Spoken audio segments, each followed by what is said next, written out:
Yo, this is KD, And this is David. and we are the K&D Exchange, where we exchange music, and as a result, we exchange ideas, bridging the gap between old and new, with all original music produced by. Enjoy.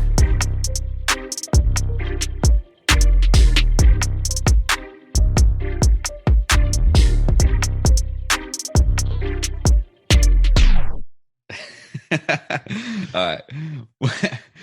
What up? What up? What up? Welcome back to another episode of the K&D Exchange. I am KD, joined by my co-host David. David, what's up, man? Yeah, man. Fatherhood's up.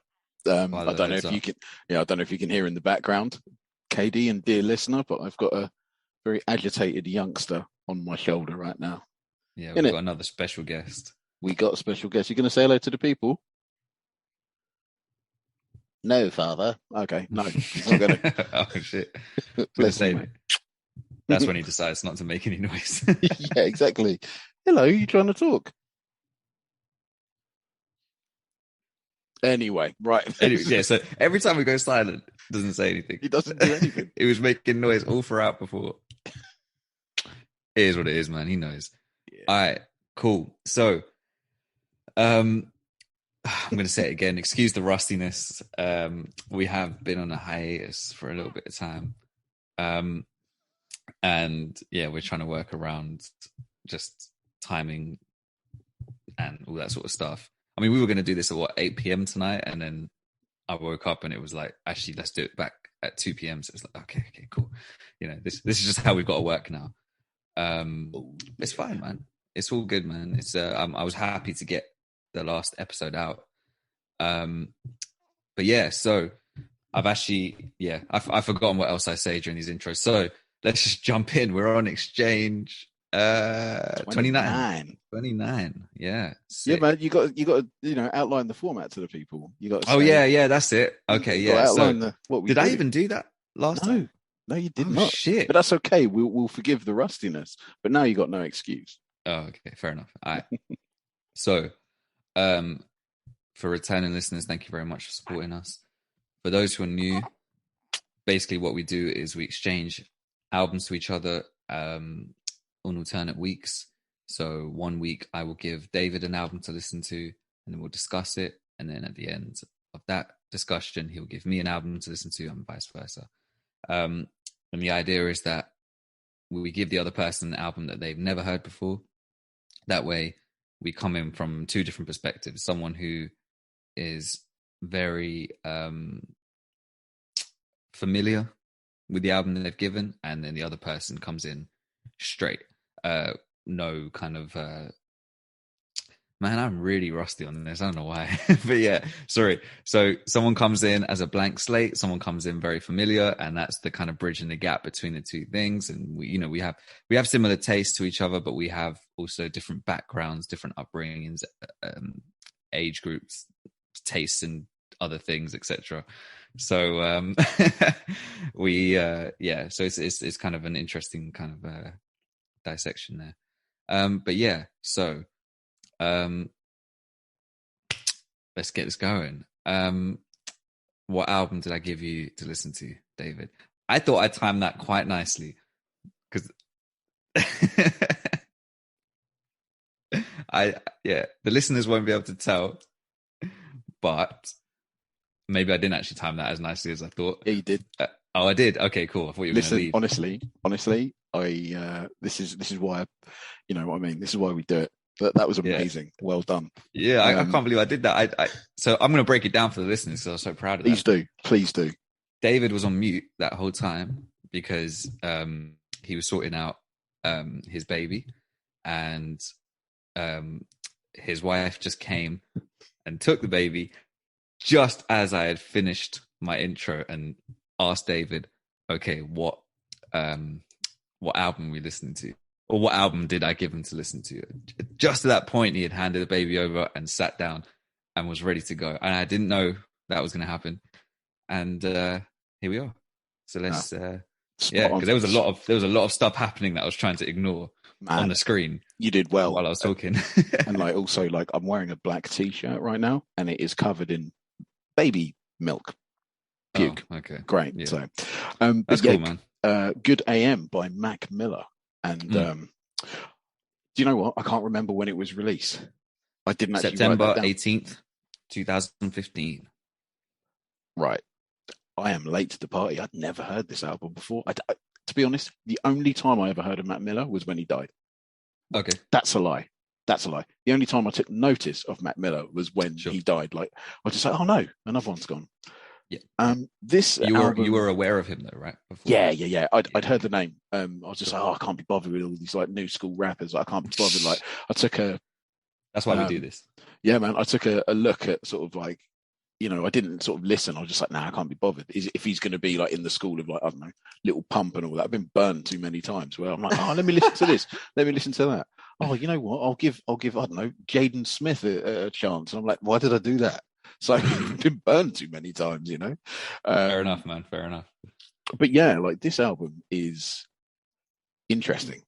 Is it his debut album? Like where does it stand? Not at all. No, this is his, off the top of my head, in terms of studio albums, I want to say it's his third. All right. I'm dead. Yeah. I'm not missing one. It was Blue Slide Park, Watching Movies with the Sound Off, which is the only Mac Miller album I've actually not listened to. Sorry, I haven't listened to Blue Slide Park either. Why did I say that? Good AM is a third proper studio album. Cool. So this is outside all the mixtapes and stuff he released before. So yeah, his third album. So I didn't think, I went into this thinking, I'm not going to enjoy. Well, I probably won't enjoy this. You know what I mean? Yeah, sure. However, we're going to have a no holds barred discussion as well, because harsh as it sounds, we don't discriminate if the guys are here, living, walking on the earth or not. The music is the same. You know what I mean? And I think we should address it as such, if that makes sense.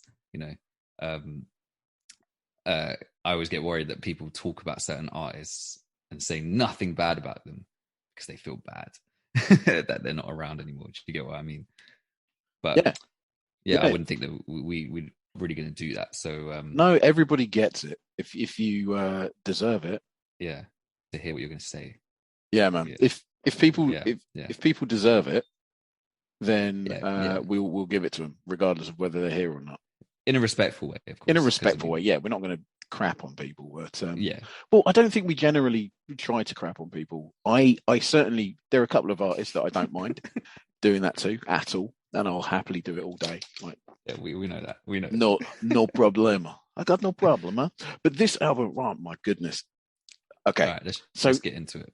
Even from the title, I was like, nah, good AM. I don't know. I'll be all right, you know? Yeah. Then I listened to the first tune, Doors, and I was like, this is not what I expected at all. And so this is the this is going to be the moniker throughout the entire album. I did not expect this album at all. Okay. So sonically, nice. For the most part, it was so pleasing to my ear. I couldn't believe the depth of sound. I couldn't believe the there's dynamism. There's polyrhythmic songs. There's levels to it. Yeah. And then I was like, right, okay, cool. So I'm now in the music. And then I started listening to the lyrics, and I found that the album is I think it's done in two halves, right? I think the first half of the album is to do with more hedonism. Well, maybe the first 2/3 of the album is to do with hedonism and kind of doing what you want and all of that jazz. Sure. I've made loads of money, I've come from the dirt, all of that stuff. And then the second half, the last third of the album, is very it's really heavily themed. It's very dark. And I agree. It's a real expose into what we spoke about last week with regards to the evils in the musical industry. This album, especially the way that it finishes, is some of the darkest stuff I think I've ever heard. I'm not right. I'm really it's actually quite scary. Yeah. And there's quite a lot of prophetic stuff in this album that I will touch on. And this is going to be, this is actually, I've prepared like a little side piece on one of the songs, and it's nice. It's not pleasant. It's not like all this happy clappy. Yeah, everything's good. It's like, actually, no, this is kind of, it's kind of heavy. Yeah. But yeah, man. Anyway, it's quite a nice tune, is Doors. I think it's more than anything, it's very, very metaphorical, isn't it? It's talking about opening up, I think, like career doors. Sure. Very much talking about, like, you know, I want to let, I think he even says, I want to let the light in and all of that stuff. And I'm like, right, okay, cool. So he's trying to talk about sort of leveling up when it comes to his career. But then I also think, especially when listening through the whole album, I'm like, what other door? Is he talking about opening spiritual doors? Like, what is he letting in, kind of thing? Yeah, right. Because there's quite a lot of imagery that we'll get into. But anyway, I just kind of skim over this tune anyway, because I'm like, I don't really find too much in there. It's more of an intro, right? It's more of an intro, exactly. Whereas when you get into Brand Name, I mean, I like the beat, I like the tune. Song number 2, it's decent. And then I put in hold on, mate. So well, David handles his business. Brand Name, second song. Actually, I'm going to ask David when he comes back what he thought about the singing, or Mac Miller's voice in general. But yeah, I didn't think about that whole opening spiritual doors thing. But yeah, I'm not sure what else to say in the meantime. I love I'm glad that he mentioned the production on the album as well, because that's the main thing I wanted to kind of. I felt like he would be attracted to. This came out the same year as If You're Reading This, It's Too Late by Drake, and even has a similar album cover with just a white background, and instead of this time, there's not just writing, but just like a static image of Mac's face. But yeah, it's just a big kind of sprawling kind of production, big long track list, just full of bangers and like a change up in sound as well. So yeah, all right, we back. How's it going? It's all good. Okay. It's all good. Nothing. All right. I tried to give a little a little bit of filling. Sorry about that. Look, a little bit of filling, a little bit of context. Sorry, just a bit of a non-sleep going on. So if you hear wailing and crying in the background, I've got the boy again. The boy number 2. Boy 2. But yeah, man. Oh, sorry about that. I don't know where it got to. Here we go. You're talking about Brand Name. Brand Name, yeah. You like the music and this. Yeah, the music's cool. I like that. But the one thing that got me was he ain't a bad rapper at all. He's really not. I really like his flow and stuff. But this is where like straight off the bat, this is where the darkness sort of comes in. Okay. So he says, "I'm hoping not to join the 27 club." Oh yeah. Well, he actually joined the 26 club. Yeah, you didn't, did you? Yeah. I mean, because I heard that as well, and a couple of years ago, and I thought, shit, how old was he when he died? But did he know? Like, this is the thing. Like, throughout this album, I'm like, this is quite prophetic, because he talks about death. This album's obsessed with it. It's steeped in death throughout, and it's like, did you know that you were going to go out like that? Because there's talk of, mate. There's talk of artists sort of knowing before their time that they're going to go, and I wonder if it was kind of to do with the end song, the festival. Did he know that the festival was coming to town, and then that was going to sort of do him in? It's quite scary, actually. But I do also like the way that he says that, artists are people too. He says, to everyone but us, nothing but a brand name. And that's the thing, we were talking last week about, turning, murder victims into hashtags. These people are brand names. And it's quite, quite weird. And KD has frozen. Yo, You can hear me? can hear you now. It took me out of Zoom and then back in. It's the episode, man. Yeah. Were you talking I that was whole full time? flow, bro. Oh man. I'm hoping it picked it up and just cut me out on my end. Yeah, it'll probably pick you up, mate. I'm sorry, it'll probably have carried on recording me and then Yeah. mate, you need to sleep. That's what you need to do instead of making noise on my shoulder. Hey, do you know what, man? I hate this episode. Yeah. I really hate it. It's just so basically what the drama is, right? Is my son's school is literally 10 minutes ago emailed saying, "Oh, there's a big blockage on the road that the school's on. So you know, it might be safer for you guys to walk than drive." And so my missus has had to run.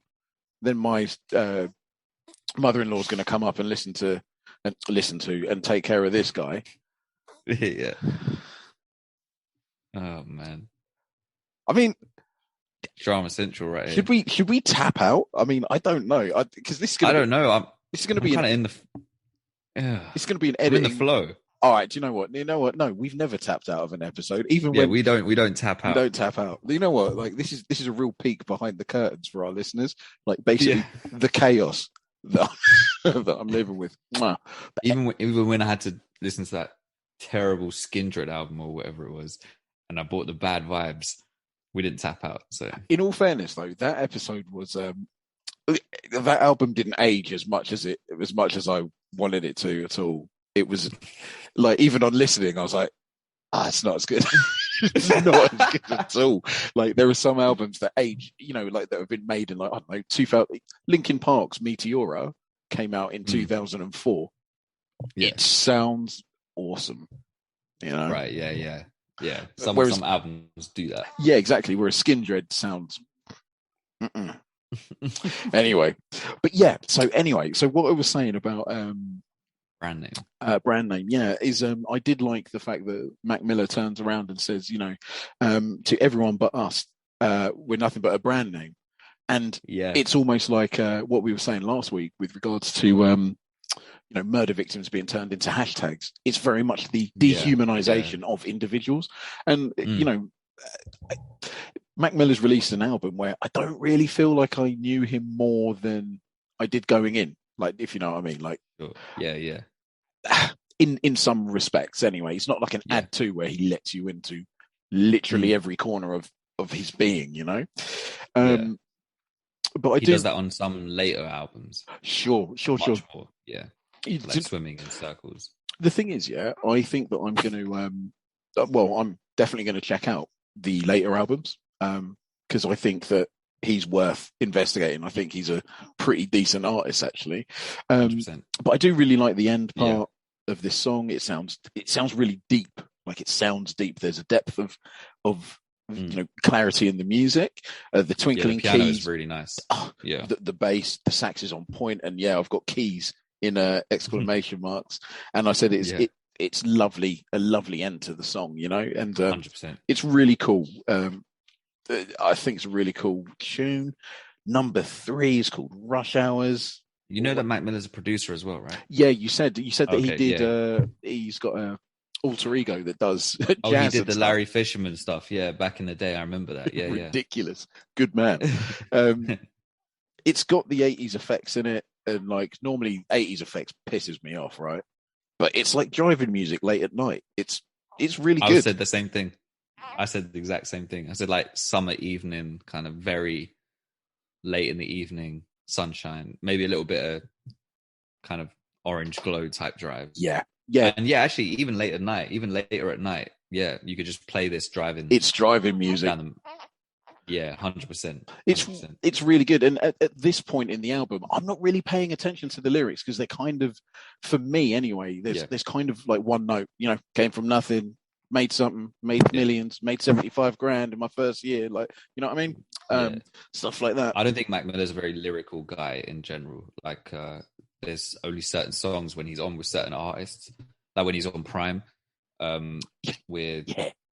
Absol and Royce on what's that name song? That Sound Good. That's Yeah. it. That's the Yeah, second yeah, song yeah. for Prime. Yeah, No, but this is the thing. he's good on that. I think that even in this album, I think that there are some really impressive moments of like lyricism and stuff. He's got like a really good flow Yeah, in some parts of yeah, this album. Yeah, do you agree, little yeah. man? I think you do. Yeah, man. Right. Okay. So what is this? 2 matches, track number 4. Oh boy. So this for me is where the darkness starts. Oh, okay. The dark. You merely adopted the dark. Anyway, so okay. I was a huge fan of Absol, and I loved the song Just Have Fun. That song to me was I loved it. All right. Yeah, you loved it too. Bless him. I'm trying to talk here. I'm working here. Hey. So I love that song. And especially yeah, man, the sort of hedonism of it is really cool. But this beat, like 2 matches, this is, it's a nice beat. The bass line is lit. Yeah. And it's almost jazzy as well. Like I love the music when it's sort of like muted, and then when Absol like comes in, it's just so cool. Yeah. Like how his flow goes so perfectly with it. And then it's such an Absol flavor as well. I wonder if he's got his team or something like that and just gone, come in on this track or something. There is something so Absol about it that I can't really 100%. Yeah, I can't even put like that into words. But then he references, Just Have Fun with throw that weed, shake that asshole, and all that. And I said, who cares what they say? This is an absolute tune. They're talking about money. Who cares? But then this is where the weirdness for me starts, right? So he says, the Lord is important, but I'm stronger. I'm a monster with a heart of a lion, divide and conquer. Walk on water, it won't be long till I'm flying, and that's my departure. And I'm like, are you talking about your death again? Like what departure is going on here? And maybe it's because of the sort of acrimonious circumstances of his death that I'm like picking up on a lot of this, and I feel that this is bad. It's weird, right? Yeah. I asked, like, did he know that did he know that he was going to die? And one of the most creepy bits as well is there's from the song Just Have Fun, which is Absol's, there is a line that Absol says where he says, wicked is Aleister Crowley. And that line always stuck out to me as, I don't know why you'd reference this dude, because he's the worst. Mussolini Mussolini's not a nice human being in Italy. Mussolini kicked him out of Italy, kicked Aleister Crowley out of Italy. They were like, how you're getting on? We don't do that here, right? So here's a little bit of an aside. I don't know why these artists are referencing this kind of person, right? So Aleister Crowley was born in 1875 and he died in 1947, right? It's a long old time that he was alive. He was an occultist and an absolute motherfucker. All right. He's one of those guys that, like, he was born to wealth, and he was born in a sort of like Christian sort of household, and then he basically outwardly rejected that. So in 1904, he decides to get married, which is fine. And he honeymoons in Cairo, Egypt. Where he talks about, and he says, this is where I got my inspiration for my book. And he says that he was visited by I think he was doing drugs, like opium or something like that. And he says that he was visited by, I think what he describes as like a supernatural entity called AWAS, AIWASS. And this guy, this entity or demon, I reckon, turned around and said to him, you need to write this book, and basically just gave him all of this knowledge and told him to write the book of the law. So that's what he wrote. Now, basically it declared that people should do what thou wilt shall be the Yeah. whole of the law, right? So Jay-Z's That's why Absol's album's called that. Got you. Okay. right. So it like I didn't know Absol that for part. me, I was like, you can go away, Absol, because I don't need that shit in my life. Like genuinely, I was just like, I love Just Have Fun, for example, but like now that I see the inner workings of it, I'm like, I can't support this tune. Like, Fair do you enough. know what I mean? But the thing is, Yeah. as well, do what thou wilt shall become the whole of the law. That's the most sort of like frequent sort of phrase that people associate with Aleister Crowley. And basically, what it is free yourself from any religious doctrine, do what you want, and you can engage in higher spheres of power, basically, right? So he believed in magic, and he believed so this isn't like magic with a C, this is magic with a CK, and this is to do with he believed that he could use magic and mysticism to basically ascend and transcend his flesh and basically get in touch with different kinds of powers that he could have. So he believed that the magic, so MAGICK, would give him the ability to talk to higher dimensional or higher spiritual beings, otherwise not perceived by our human senses, right? And how he used to be able to get to talk to these beings was through pedophilia, sacrifices, and rapings. Okay. Yeah. Right. Okay. So he was, it's horrendous, right? And he believed that like mysticism, so his other mysticism, so learning about the arcane and stuff like that, that was to raise his soul, and raise his like sort of mental cognition to a higher state, so he could commune with these entities without the need of having to go through the sacrifices, blood magic, all of that stuff, right? He was basically a pedo killer, sex addict. Like they say all this stuff about like with kids, the more like especially like young boys, like the more they torture them or something, the stronger the magic is and stronger the blood magic is. So this is who Absol is referencing. This guy wrote this stuff and he was part of it. So when you see artists like Jay-Z talking about like do what thou like with that with the do what thou wilt phrase on his t-shirt, and when you talk see him in interviews saying, oh well, I'm like Frank Sinatra, I can talk and commune with spirits and stuff like that, what do you think they're about? And so this is why I'm like, well, why would you put this song in as your third full song on your album referencing Aleister Crowley and having that so clear? Of all the things in Just Have Fun to reference, you referenced this guy. And Aleister Crowley, like he made his own sort of like religion, which is called OTO. Yeah. Which is, I just saw it. Yeah, Order Templar. The Thelema or something like that. Oh, there's the religion Thelemites. Thelemites, yeah. But the Order Templi Orientis is also another organization. That was his movement as well. And he was also I think inducted in the Hermetic Order of the Golden Dawn, and these guys, I believe, worship like old Egyptian gods and deities and stuff like that. Quite funny, considering Crowley had his sort of revelation in Cairo, Egypt. So it's all a bit booky, really. And so, which is why, to me, like when I hear songs like this, obsessed with death, obsessed with hedonism, you know what I mean? And like artists that reference like spirits and conjurings and things like that. You know, when people say, oh, I get onto stage and I become a different person. I've been on stage. I am me. Like I don't become anyone else. You know, and so like I did not know all that stuff. That's fucking weird, bro. It's the thing is, the more you look, the more you realize that it's steeped in our entertainment, movies, art, society. It is everywhere. Once you start seeing, certain hand gestures, certain signs, they're connected to, Freemasonry, Satanism, occultism. Like it's all steeped everywhere. It's very strange.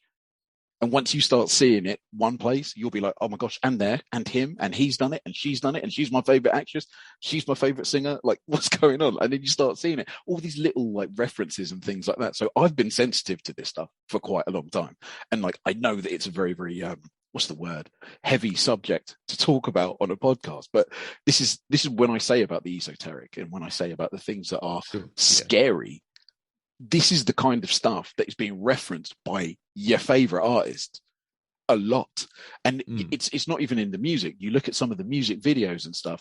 Genuinely, you could show me a music artist who's popular, and I could guarantee I will find 3 or 4 things that'll be like, that is in pretty much every other like music video around at the moment. Like, do you know what I mean? Like signs, right. Especially references to higher beings and things like that you know, maybe are a bit more scary than we'd like to think. But it is, to be honest, like when I read stuff like this and I know stuff like this and I investigate, I'm also like, well, it kind of, you know what I mean? Like, it kind of does make sense. It's kind of scary, but it does sound freaky as fuck, man. Dude. But so I've been thinking about this a lot, right? So especially with regards to the magic thing, because one of my favorite albums when I was growing up, for quite a long time, was Red Hot Chili Peppers, Blood Sugar Sex Magic. Okay. And I was like, wait, Blood Sugar Sex Magic, what could blood sugar be? Adrenaline. So I'm thinking, okay. And then when it's like Sex Magic, I'm like, okay, fine, that could be a reference. But on the album cover, they're all around a rose. I don't know what that means, but they're all kind of like like elongated tongues and horns and stuff like that. And it's like, it's all a bit weird. And I'm like, what? Is it what, you too? Like, there's even a song on there called Breaking the Girl. And that is, I've always found that boogie, but right. Yeah. So it just, I'm not saying that it's true one way or the other, or it's false. I'm just saying that maybe keep an open mind to the darker stuff going on. And that's a horrible, maybe that's a horrible aside, you know, in our normal happy, you know, podcast, hey, music, hey, but like, nah, man, it's everywhere. Like, you just got to open your eyes a little bit and hopefully go and investigate your own stuff, go and find out. But anyway, right, definitely Satan is fine in this song. Yeah, fair enough. Real talk. Mad. Track number 5. I've literally ended. Give me 1 second. So listen, Katie's gone on mute. But anyway, guys, yeah, it's kind of scary when it comes to all that kind of stuff. It kind of just makes me feel that also there's the other side. God's real. There you go. Yeah, yes, I think I'm back. I think I can kind of gauge what you were just talking about. All I heard was God's real. Or I'm guessing you were saying that the other side of the argument is if you consider the scary stuff, then it implies that the good part is also there. So if there's demons and stuff, then there's probably other good spiritual things or higher beings as well. Yeah. Not just bad ones. Well, the thing is as well, right? I challenge you to this. Look at videos of your favorite artists. Look out for blacked out eyes or crying black goo or like bathtubs of like water, blood or milk. So many artists do that. Yeah, they do. But what does it mean? I think it's baptism. I think it's but not the kind of church baptism. I think it's initiation. I always just thought it was like just constant kind of pop culture stuff. So something that had happened before that some weird artist had kind of put in and done drawings of or done art pieces created around these things, like, you know, a bathtub full of blood. I mean, it feels like some human being at some point might think, I wonder what that would look like. And some weird human being and just create a piece of art around it. I mean, that's what a lot of artists are weirdos, because they think outside the box like that. And even if it doesn't mean anything. And then I just assume that when artists keep doing these things in their music, it's just these homages to things that they've seen before, to art that they've seen before, which has then been like, that would be cool if I put that in my video. Do you know what I mean? I've never thought about it going deeper than that. But I've ended up on a subreddit. We've gone down the rabbit hole. I love it. It's called Thelema, and then it says how do you deal with people's hilarious and aggravating misconceptions of Aleister Crowley? That's what made me realize what subreddit I was on. Because I was like, it says, I'm just going through the comment section on an Absol video talking about Crowley, and it makes me want to put my fist through a window. People will believe anything you say about Crowley. They're calling him a murderer, Satanist, child abuser, rapist, etc. And I was like, oh shit. And then I realized where I was on. I thought I was on the hip hop subreddit. Yeah. And I realized that actually it didn't go to the hip hop one. It went to the Thelema, whatever you call it. But they're going to go in and bat for their boy. There's a whole community here. So, yeah. Listen, if arguably one of 20th century's like hardest and harshest people kicked you out of their country, then you ain't a good person. Sorry. And that's the country that has the Vatican in it. Telling me.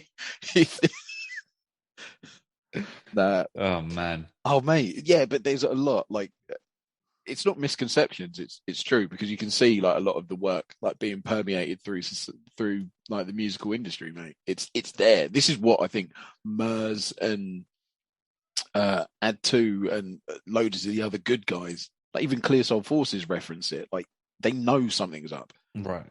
I saw a novelist tweet the other day. He was just like, look, I got 13,500 followers on Instagram. That's all without BS. And that's all without a record label. There's truth. Whether or not it's as full on as I say it is, but there is something there. But anyway, it's conjecture at this point. Yeah. But we'll but never regardless. Know. But regardless. Anyway. Back to two matches. Banger or not. The music's sick. The music's fantastic. 100%. The music's awesome.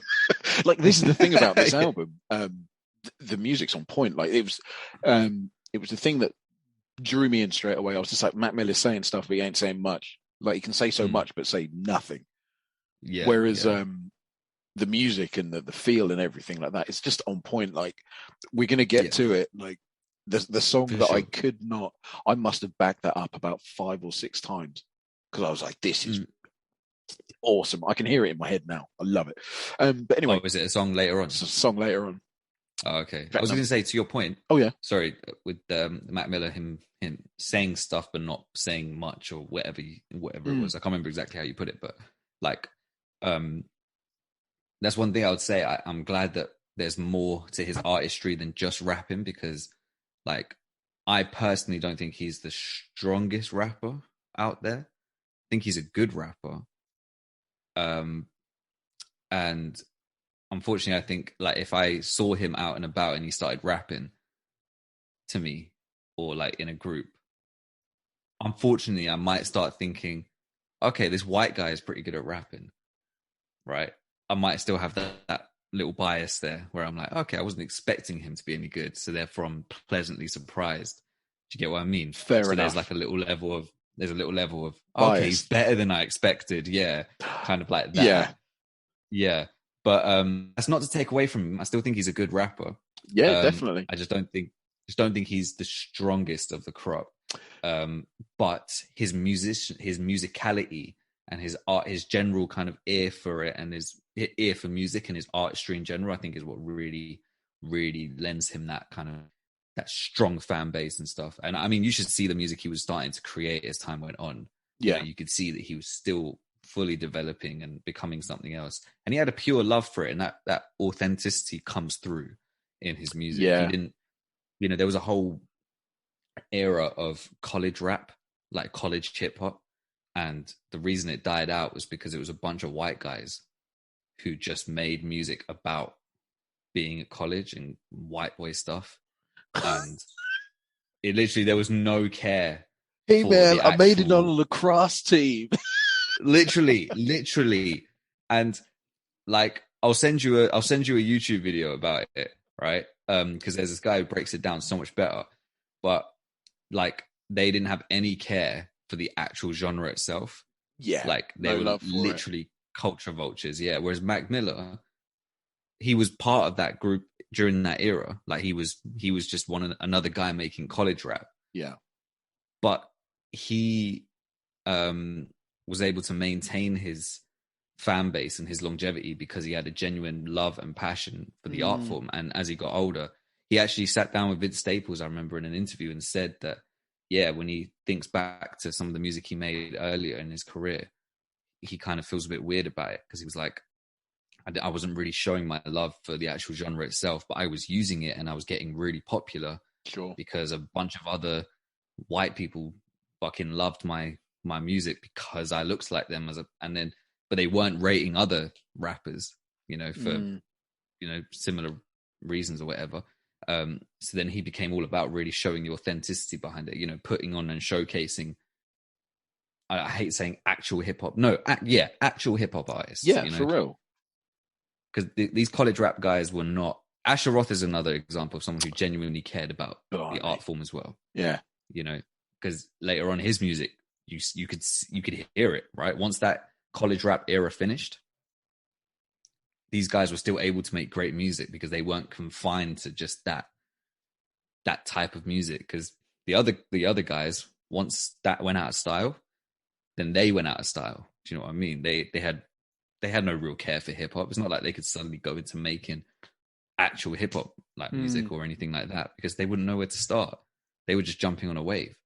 They were using hip hop as a means to get fame or whatever. But yeah, so that's a little aside on that. Mac Miller's a whole package. He's a whole artist, I think, in my opinion. It's good that he makes the music and he has the ear for it as well. Because and I'm glad you brought up the production on this album because that was one of the first things. It's top drawer. It's crystal clear. It will age. Yep. It will age so well. It sounds like you could have released it yesterday. You could have put it out today. Yeah, for real. It's fantastic. Like I can't tell you how impressed I was by this album, by the music first, and then the themes later. Like I think there's a lot of depth, like especially on the second listen. There's a lot of depth to him that you can hear, and he's afraid. That was definitely one of the senses that I got. He's afraid, and he's questioning his place in wider society and what it all means, and that will come up later as well. For sure. One of the saddest things that I found was in track 5 though, because did he have any kids?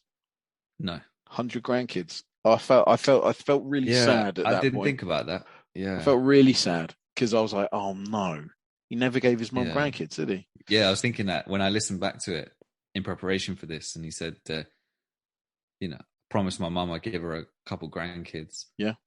Yeah, man. I never thought about that. I never thought about the fact he actually didn't do that. Yeah. But yeah, shame. I do love like the beat breakdown in that one. Though. Yeah, it's decent. I don't care that you made 100 grand though.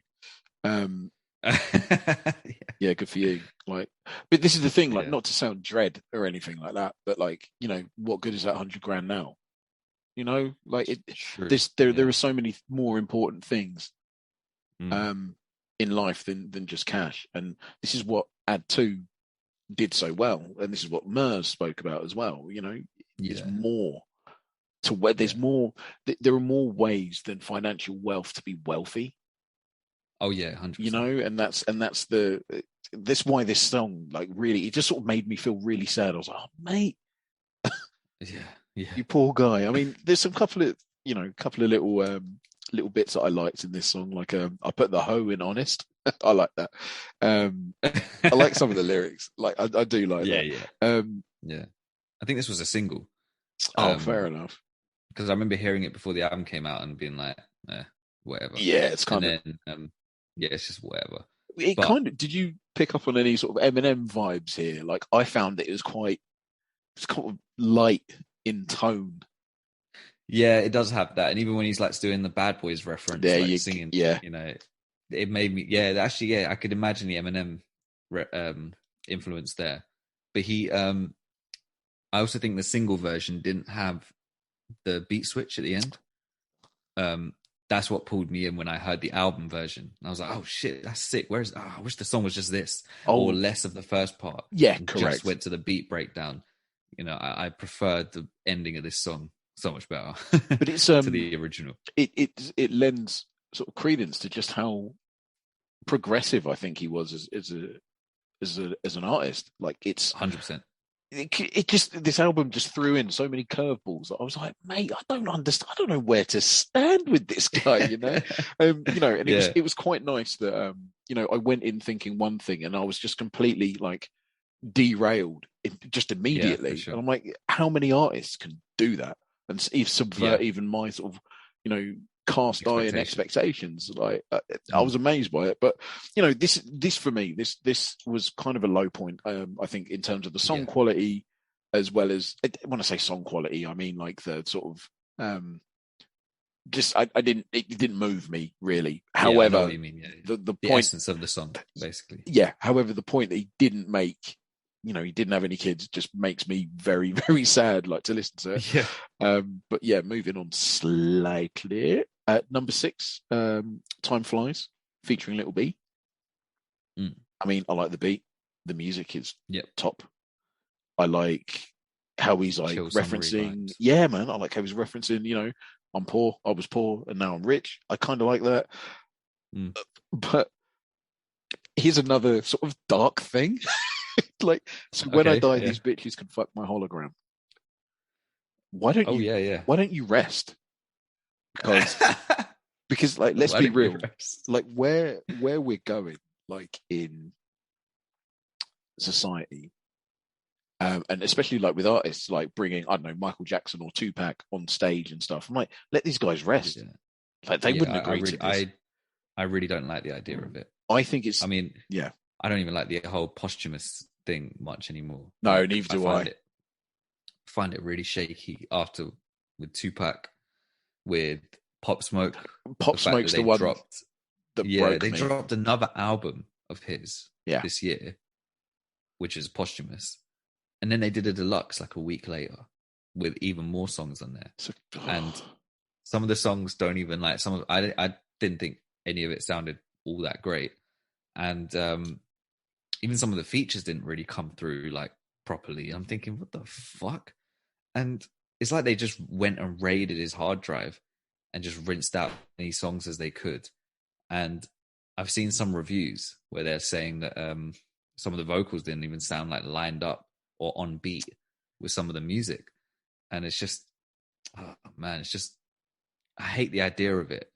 And when we talk about like on Views or Scorpion, like Drake using Pimp C's vocals or MJ's vocals on, you know, Don't Matter to Me, that song could have been good. Like, I think it's a nice vibe. And people, when I debate this with people, I hate to bring it up again, but I debate this with people and they'll be like, oh, I like the song though. And I'm like, that's not the point. I'm talking about the principle of using MJ's vocal and not using a good vocal. You're using a drugged out version, like vocal of his. Right? I can tell as a fan when that was recorded. And it's like, and then so one person said to me, so you're telling me, you know, when people say things like, oh, so you're telling me that if someone offered you £1 million for you to do this, you wouldn't take the £1 million. It's like, bro, we're not all you, right? For real. You know, everyone always assumes that you'll always take the money or you'll always do this or you'll always do that. There's always the obvious option. Yeah. So someone said to me, so you mean if Eminem's estate came up to you and offered you an Eminem vocal after he passed away, or a whoever other artist like Kendrick, let's say Eminem, right? And I said, and they offered you a vocal, you wouldn't take it. And I'm like, bruv, if it's from like 2004 and he's slurring his words because he's clearly on drugs and he's saying some dumb shit, no, I would not put that on my song. If I see a song of mine, and if I look back on my discography, see a song saying featuring Eminem, knowing that it's not the real Eminem collaborating with me, and it's from that period of time, and there are going to be young kids who didn't grow up with like Eminem in his peak, and they're fans of mine, and then they listen to my album, they hear my song, and they hear this guy, oh, Eminem, I've heard of him, he's a legend. And they hear that vocal, and it's this terrible vocal from his drug period. How disrespectful is that going to be? Oh, it's not even right. It won't it's do not him right justice. At all. Yeah. And that made me think, bruv, so you guys, if I passed away and I'm at this level where people want posthumous vocals from me, would you just let them take whatever and make some bullshit? No, man. Like, that's the thing. I genuinely if somebody like that was in my family, whatever, and I had like the keys to the estate, hell no, you ain't having it, because they're not here. They're gone. Celebrate what they did when they were there. Like, even if Eminem was drugged up in his earlier albums, he still released stuff, and that was him drugged up doing it, as opposed to somebody else doing it. There's a lack of intent and a lack of professional integrity to releasing music that you're proud of, as opposed to just making a buck. And that, for me, like, is unforgivable. Like, in music, I agree. I cannot get over it. And this is why there are some artists that are like lauded as legends. And I'm like, no, but when we were talking about it last week, but their numbers are good. That doesn't mean the song is good. WAP sold loads of stuff. Do you think Cardi B lets her kids listen to that song? No. You've seen her there are clips of her. Like, the song came up and she was at home in front of her kid. She turned that. Yeah, and she went and turned it off. Turned it off right quick. So she knows it ain't good for you. And she's happy to put it out. It ain't good. Like, you know what I mean? Just because money's not the be all and end all and stuff. And like, I stand with you. Like, if you said to me, "Oh, Dave, don't let here are the masters of some tunes. Don't give them to anyone." You ain't giving them to nobody. Talking about, they're going to stay exactly. It would only be people like my producer. He's the only person I would let build like new beats around the vocals and do that stuff. I 100% would trust him to do that, right? And I would trust for people like you to contribute, for my friends who I actually like work with on songs to add vocals, because I know that they would put their all into it. But anyone else making executive decisions like that wouldn't know me and my views on my art well enough. So they would know that I'm the type of person that might make something, get really excited about it, but then a few weeks later be like, okay, I'm glad I didn't put that out because now it hasn't stuck with me. So then imagine if I'm not here anymore to be like, I don't like that anymore, or no, I'm glad I held off on that. And then people just end up hearing it anyway because some guys thought, yeah, I can make some money off this. Like, fuck that shit. Yeah. Like, nah, don't give my rough test vocals to someone for a feature. Like, don't do that shit. Don't give my demo vocals away. Yeah, exactly. So back to sorry. No, I was going to say back to the hologram thing, which you were talking about, right? Yeah. It was nice when they brought out Tupac with Snoop. It was cool. I think it fit, but I'm glad it hasn't kind of become a normal thing. I think it will be going forward. I really do. I think. Do you still think so? Pandora's box has been open, mate. Like, you can guarantee. I don't hear about it often enough anymore. No, you can guarantee that lots and lots of artists are like doing their VR stuff at the moment. I guarantee it. Pandora's box has just been open. Preparing it. Yeah, promise. Because now we're going to see like hologram features in videos and stuff like that. Like, how good like technology is getting. So I'm telling you, mate, like, it's a slippery slope. Black Mirror was just a series a few years ago. Most of it is coming true. Real talk. Yeah, that's a good. Real talk. Them little robo dogs that I was like absolutely terrified in. When you see them bopping out of like an American apartment building, you're like, oh shit, they're real. Robots are real. You got running robots now. You got parkour robots. Yeah. Listen, bro. I've seen. Yeah. Holograms. Just don't worry about it. I'm here to tell you, it's only going to get worse. What do you think about? I know this is going off the topic of the album. We're so far. Mac Miller's the one who mentioned the fucking hologram anyway. So, yeah, exactly. What do you think about like the idea of an artist who's alive, but they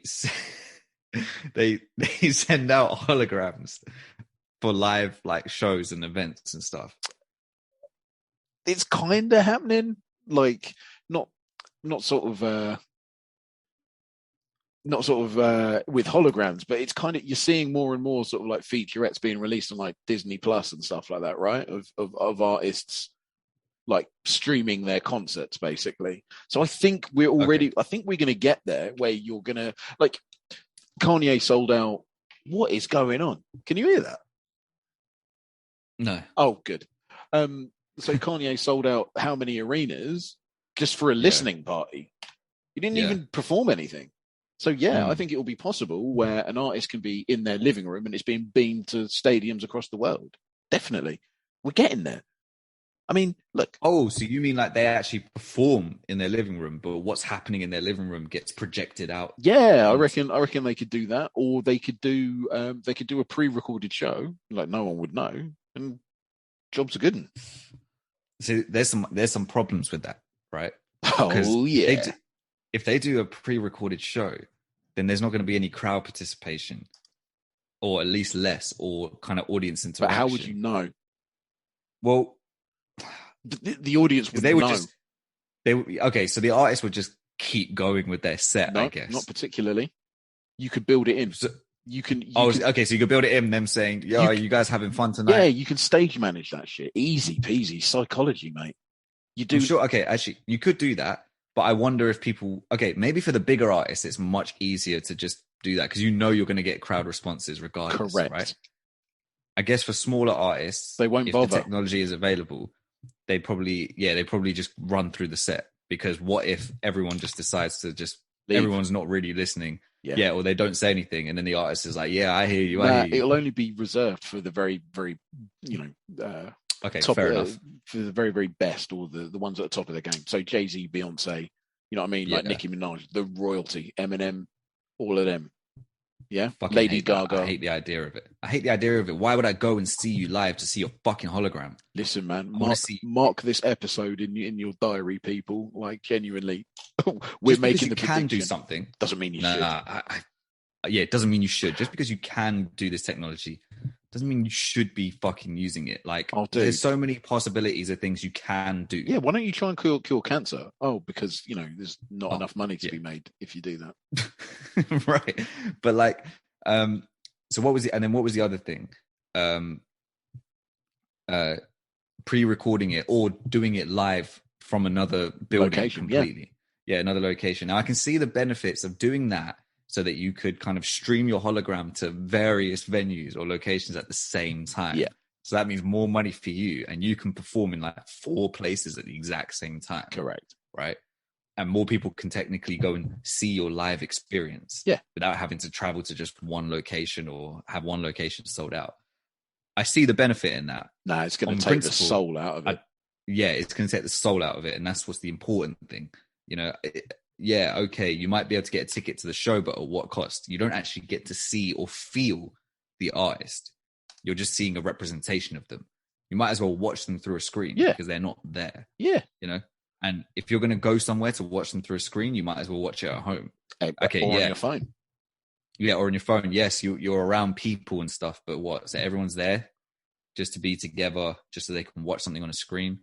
It just feels weird when the artists can be there themselves performing. That's the whole point of doing it live, is to get the energy from the human being. And, oh man, I just hope it doesn't become a thing.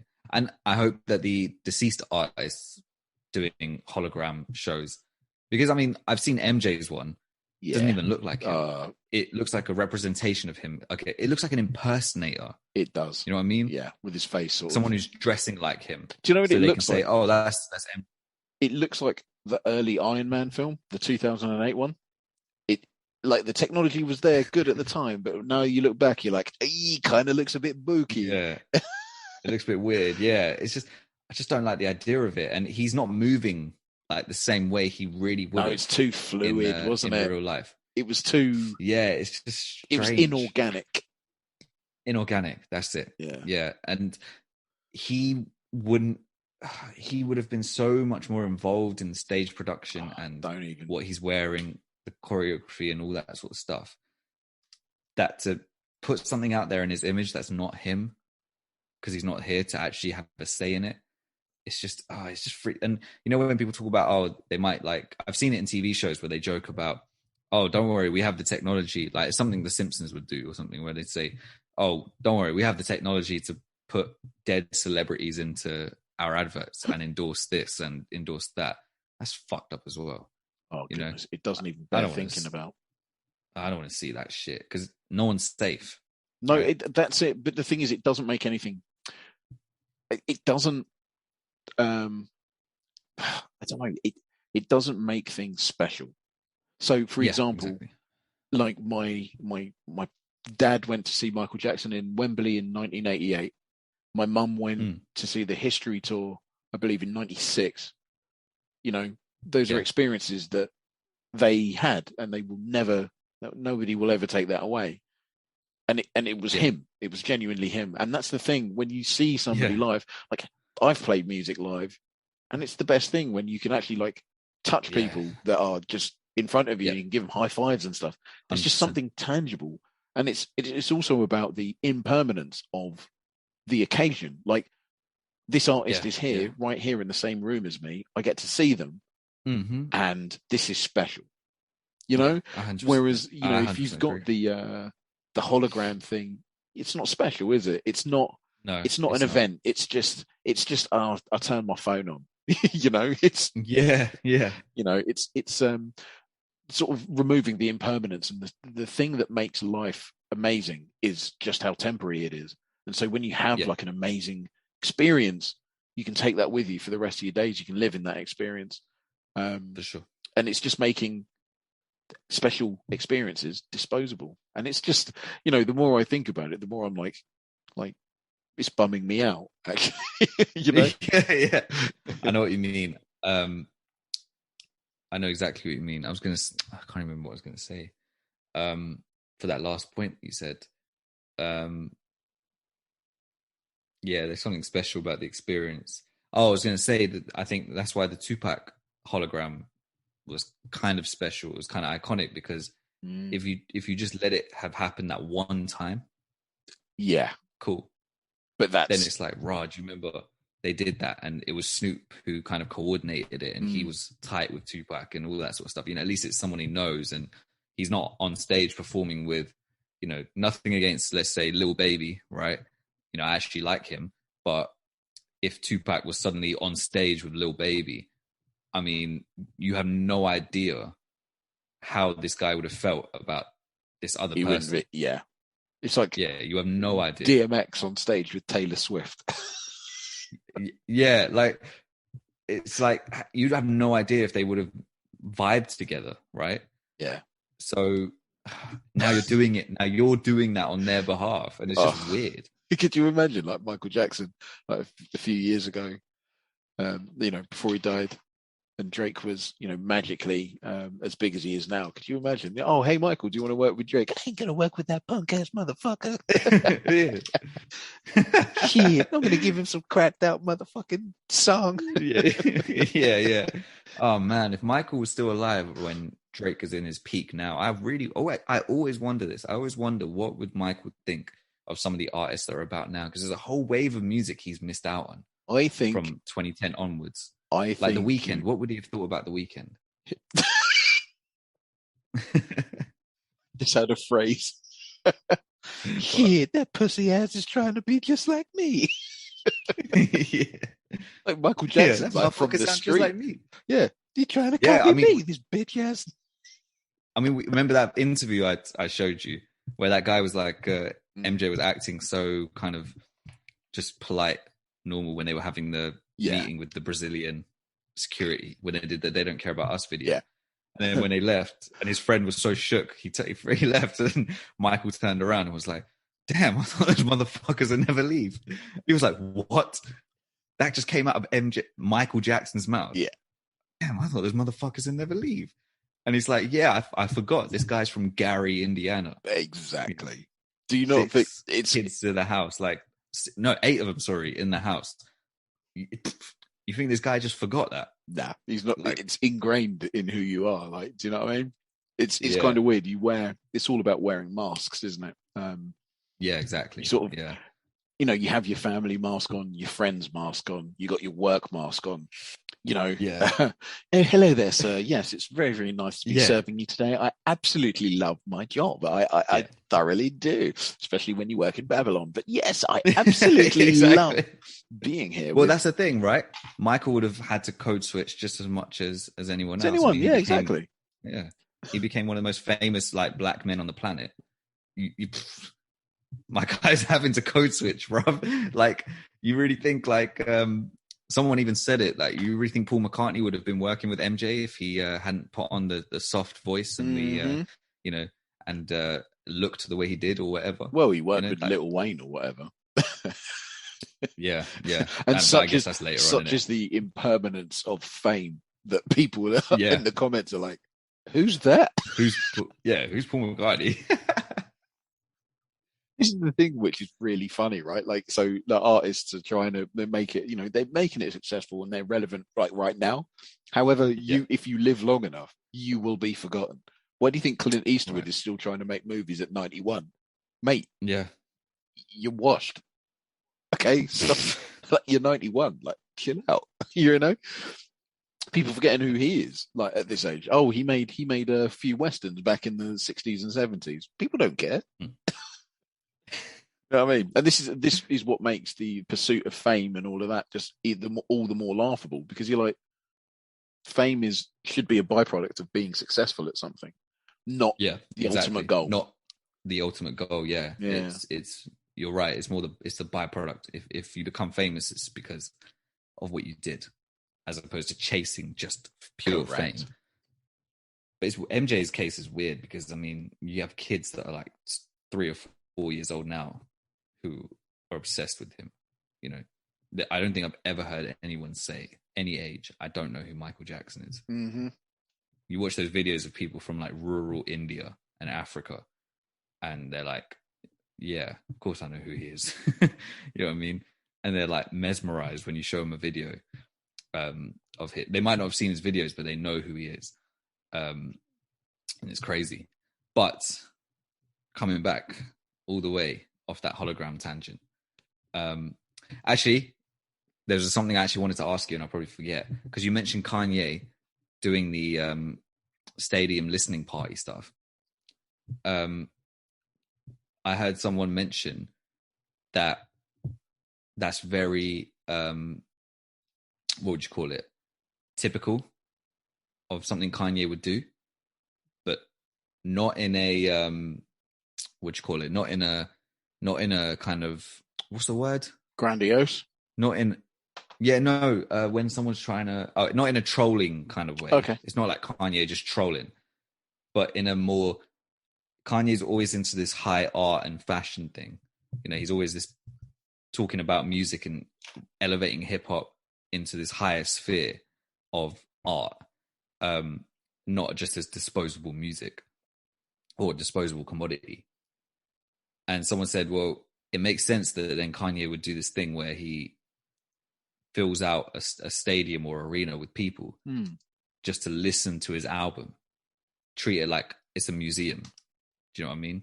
So, because when you go to an art museum, you see the art, you don't take it home with you. You're there for the experience of going to see it, discuss it, talk about it, and just view it in that one moment. You don't take it home and view it forever and ever, every single day that you come downstairs, right? It's there, and you've paid money for the experience of going to see it there. And some people, I heard this guy really eloquently say, it was on Dead and Hip Hop, that show that I watch. Okay. That Kanye is doing the same with music. So then the following week, when he does another viewing, the music has changed slightly. And then again, the next week, it's then evolved into something else. And it's kind of going against the whole streaming thing, where music's just become this disposable thing, where you just kind of, you throw it up there online, people listen to it and forget about it, or they, throw it onto a playlist, forget about it, all that kind of stuff. It just gets lost in the stream of things.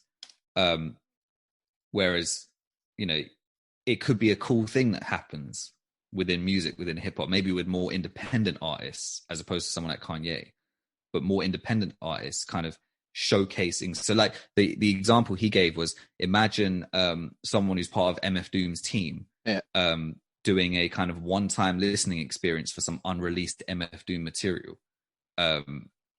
And you pay for the experience of going to a venue to sit there and listen, or stand there or walk around and talk while there's his unreleased music playing. And you don't take that with you. So you can't go and bump it in the car in your headphones. You go there for the listening experience at one time. I never thought about it like that.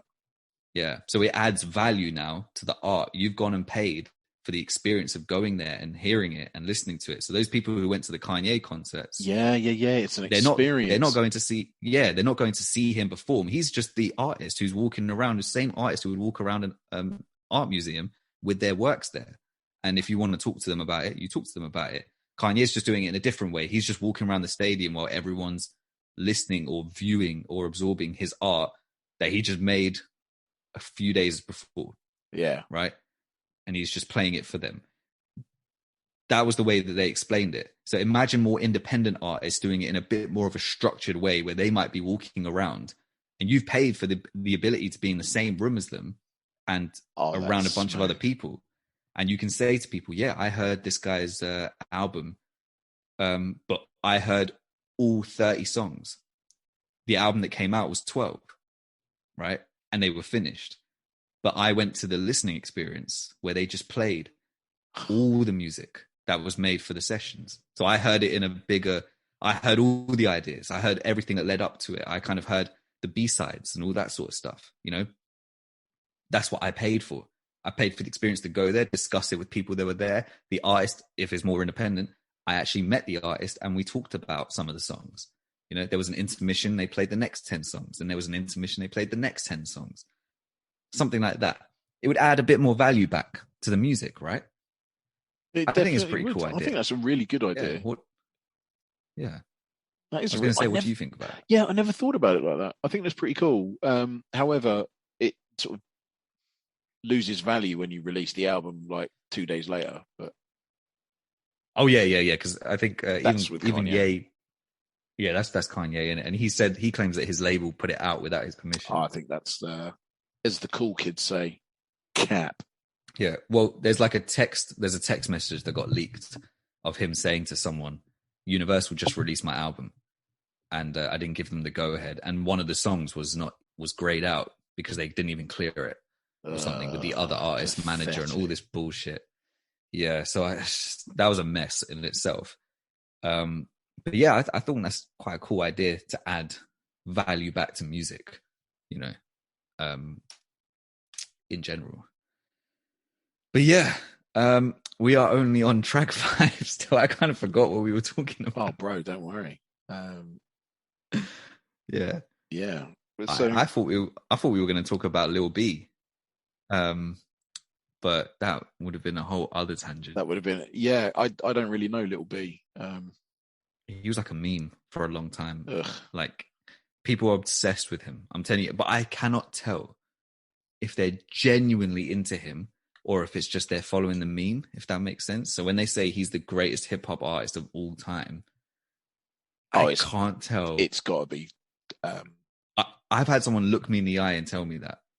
Like, I'm talking about in person at uni. And I just could not tell if this was a meme or they genuinely believed that. And they showed me this video of Lil B rapping to this beat. And he was like, the guy looked me in the eye. If he's listening to this, he'll know who he is. He looked me in the eye and he goes, bro, listen to this. Lil B single-handedly destroyed hip-hop, the whole genre, with this freestyle.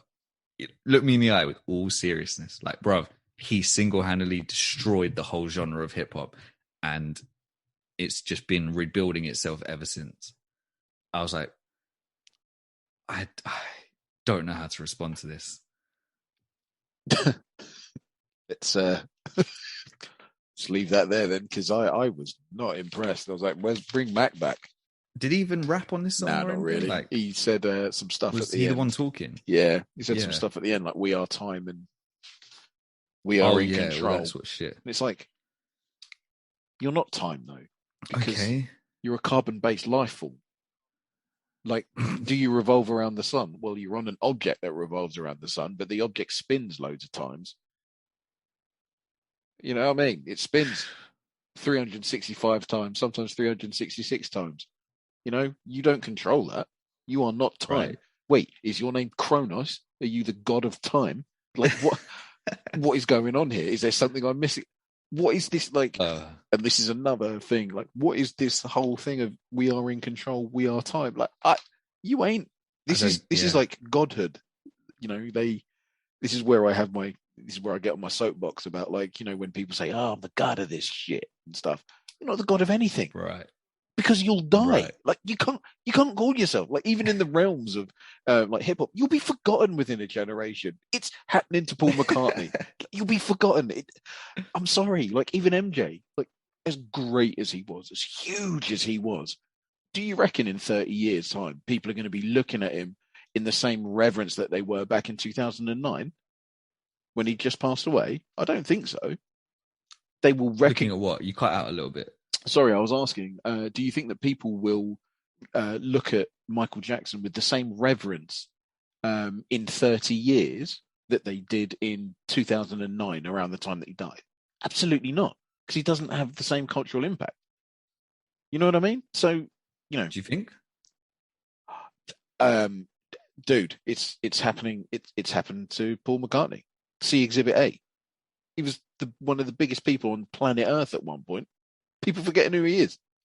Like, Michael Jackson was bigger. Like, Michael Jackson did transcend music. I'm just saying that, like, it will fade with time, as will everything. But anyway, that's a different Right. Yeah. thing. 30 years is quite, even for, it's weird though. When I hear 30 years, it seems like a long time, but I just can't imagine MJ's cultural relevance going away. It will in my lifetime. The reason why it will, it won't be significant, because the people that were there at the time, so in the 70s, 80s, and even the 90s, in 30 years, will be old or dead. So, you know, we'll pass it on to our kids. Like, you best believe that my kids are gonna. They already love, you know, Man in the Mirror, The Way You Make Me Feel, you know, the bangers, right? Dirty Diana. Oh boy. But the thing is, that's gonna fade into more of the obscurity, because, like, our kids are gonna have their own generation of superstars that are gonna overshadow MJ and things like that. So he will lose. But what about like Shakespeare and stuff? He's still culturally relevant. Yeah, but why? Yeah, I suppose you're right. Like, maybe MJ is like that special kind of that special kind of guy. I don't know. I don't know where we are now. I think, yeah. I think we've actually, I think we've maxed out a tangent for the first time ever. Like, I'm actually kind of bored of it. It's like drained me of my energy. Okay, it's like something. My body is telling me you need to get back to the. You need to move on. You need to get back. So, I mean, we're on track 7. We got another 10 tracks to go, mate. Fuck it out, man. Right. Okay. Weekend featuring Miguel. Nice, easy one. I know. Yeah, it's not an easy one, this one. Cool, because we've been, like, bollocksed by children, you know, not emergencies, but panic and stuff like that. Bloody hell. Yeah. Anyway, if Mac Miller didn't have that hologram lyric, it would have been good. We would have finished by now. Yeah, we would have been done by now. Yeah, man, for real. But this is fun. This is all right. Right. Yeah, okay. It's cool. So, but this internet connection is not helping. Yeah, mate. I'm on full bar, so it must be you. So am I, though. Oh man. Then it's the they know what we're talking about, and they don't want us to get this episode out because of the esoteric stuff. They don't want people to get awake. That's what it is. That's what it is. I'm here to illuminate. But anyway, so are the Illuminati who want to kill me. Anyway, so Weekend featuring Miguel. I do like this song. It's not a bad tune, but it is basically like an album, a song of hedonism. Really, just I'm gonna have a good time. Miguel's backing vocals are very, very pleasing to the ear. And I enjoyed it more than I thought I would, because Miguel was not really somebody I care for. But I was like, I really like how like Mac Miller and Miguel sort of dovetail through singing and rapping. Like, it's really well done. It's a very pleasant listen. Right. Now we're coming on to song 8, which is my first absolute banger of the album, Clubhouse. Hello? He's gone again. Sorry, I was just moving to another room. Oh, okay. Cool. Yeah. Yeah, Clubhouse is a banger. Yeah. Best one on the album for me, one of them. Yeah. So the music's cool. The bass line's amazing. I just love it. And the flow is all good. But he says a lot, but he still doesn't say much. And I've written here, not everything needs to be lyrical, spiritual, miracle. But yeah, it's like a disposable theme song, but it's still a banger. An absolute banger. I agree. 9 in the bag. It's all right. The flow really saves his song. That's what I wrote as well. It's just okay. Yeah. There's more sort of demon and devil references and stuff, and that he needs an exorcism. Schoolboy Q's in the stuff. background, I think, as well. I think that's his vocals and the background vocals. Cool. Yeah, I think it is. He's got a quite distinctive voice. Yeah. So I have this feeling it's him, but he's not featured because he's just background vocals, which is weird. Why would you get Schoolboy Q for that? Oh, I don't know. But there was one tune where it says there's one lyric where it says no one can save that boy, and I'm like, oh boy, what does that mean, Mac? Does that mean that have you made the Faustian deal?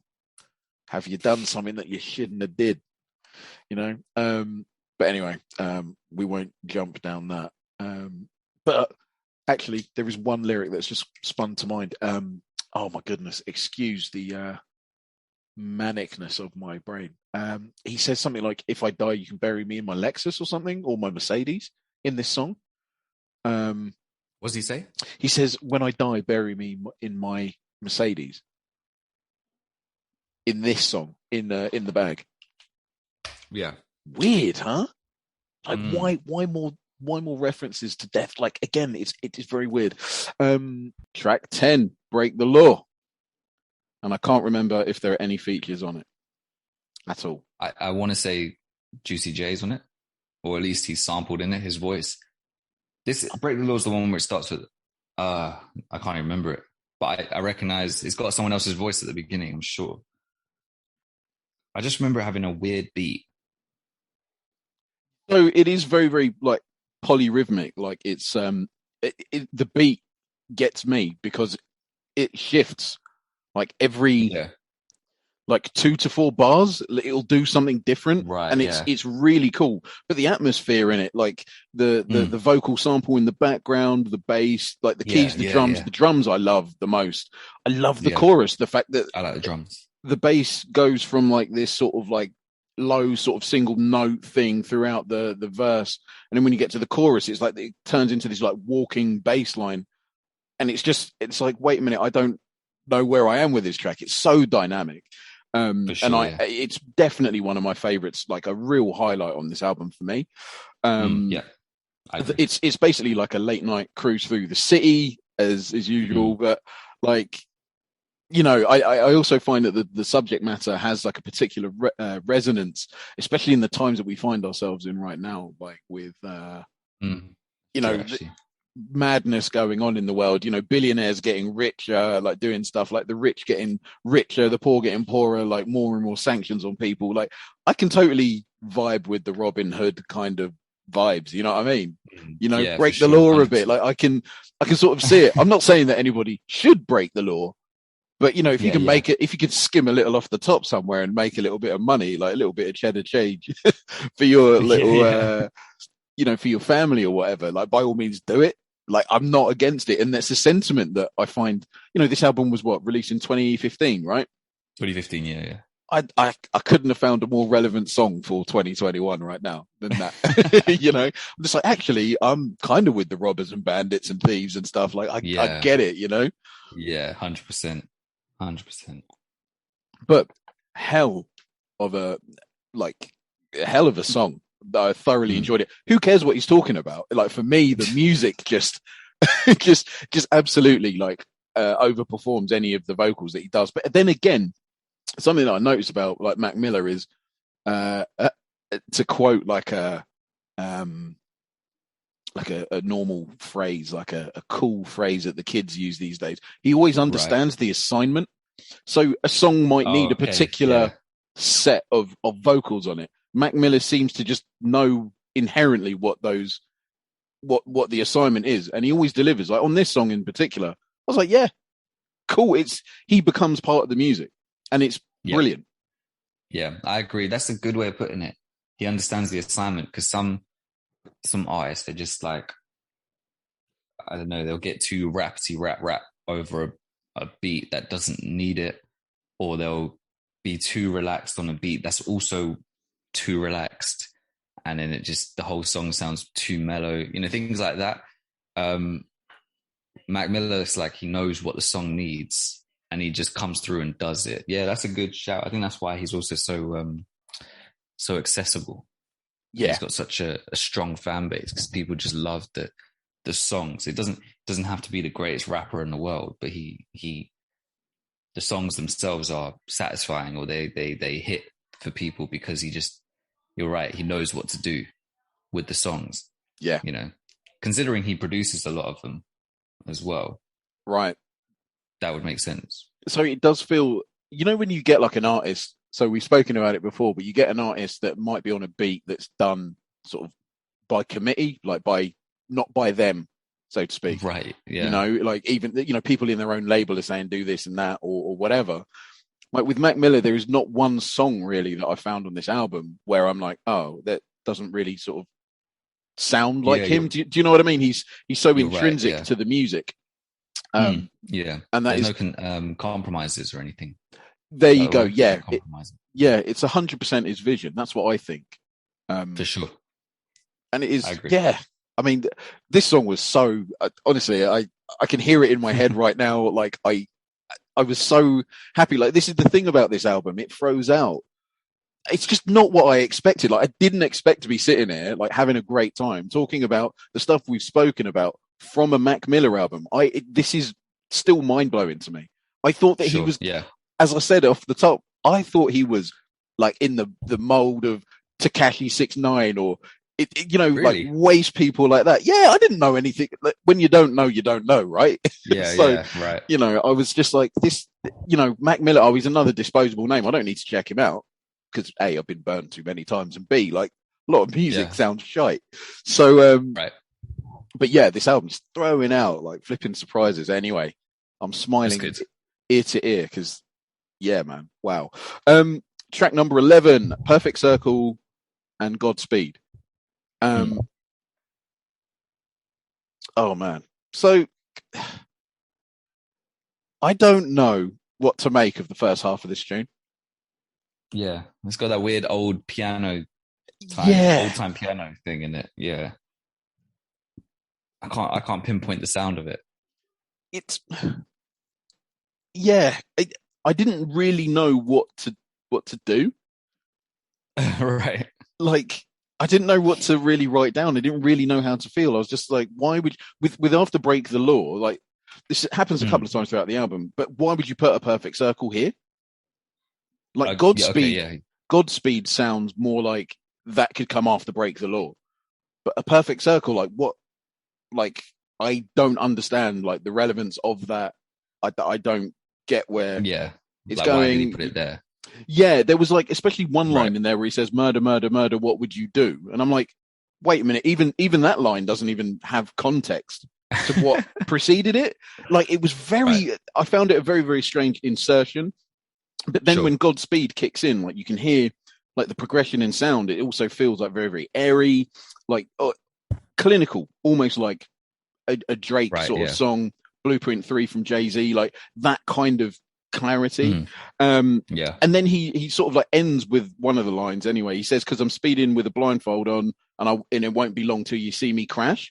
And I'm like, are you like, dude? Like again? Yeah.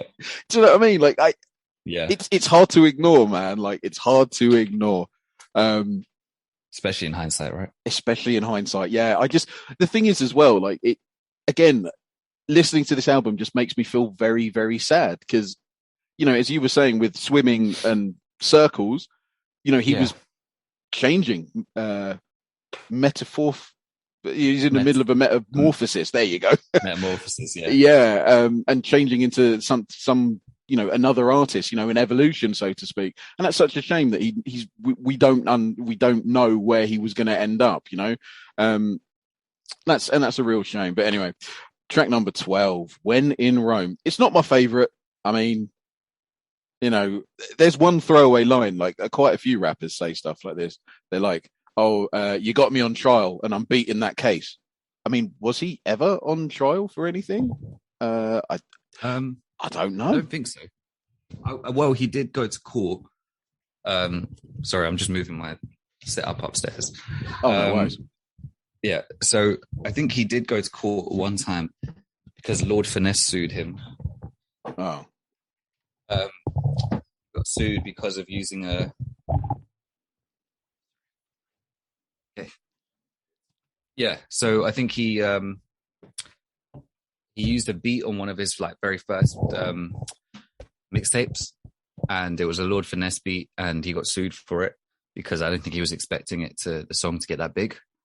And Poor guy. It was That's it hard. was just one of those things. Yeah, and obviously, if the song gets big, there are more grounds to sue you on because it's like, oh, you're actually making some money we can actually get from you. Not saying that's Lord Finesse, but like his team or whatever. But yeah. A lot of rappers say that, I beat the case and all this sort of shit. Yeah, they do. Okay, cool. Cheers for that. Fair enough. Yeah. When in Rome's a bit more of a banger song, right? Yeah, If exactly. I'm remembering. Yeah. Yes, it is. It's if I remember, yeah. Yeah, and it has a change up at the end, and I was like, I don't really like it. But another reference to his death: "When I die, they better build me a coliseum." I'm like, what is your obsession with your death? Like, it's impossible to ignore. Did you talk about Godspeed? Yeah, I did. Oh, okay. I must have. You must have. That. Yeah, I was thinking it sounds very Kanye inspired. Did you get that vibe? Oh yeah. I wrote that down.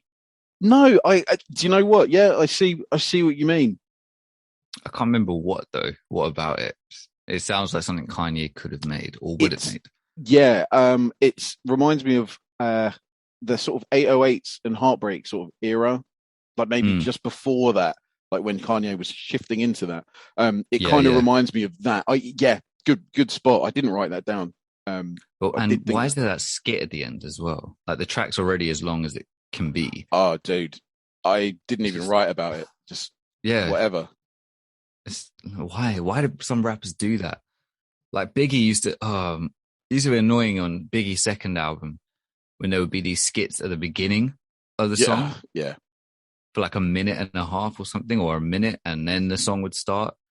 And it's like, either put them at the end or put them so I can skip to the next song, or put them as separate tracks, you know? So, you know, and then we can just play the actual song. There's an art to inserting skits like that, right? There's an art. Mm-hmm.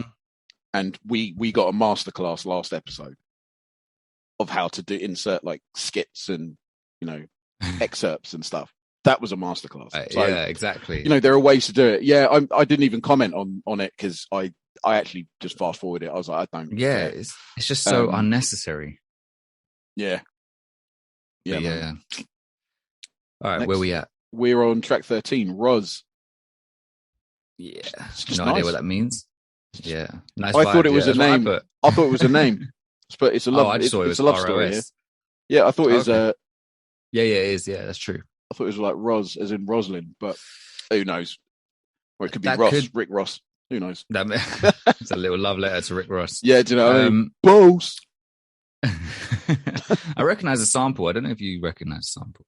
Nah, by this point, bro, like in the album, I was kind of so sort of subverted that I was kind of in a bit of a daze. I just put like it's a nice story here. Like I remember the tune being particularly lovely. I remember the sentiment of it. It's just a nice feel good song. It's one of the best songs on the album for me. But I didn't find there was too much to say about it.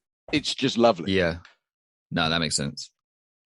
But then, so it's so like this is the thing with Mac Miller. Like, there's a lot of goodness me, dichotomy. You know, black and white. There's a lot of I can't think of the word, but contradictions maybe, like in tone. Because you got Roz, and you're like, yeah, man, this is lovely song, and then track 14, Cut the Check, which is one of the moodiest songs I think I've again like. 100%. It's so. This is another expose from Mac Miller, like on how he feels about the record industry.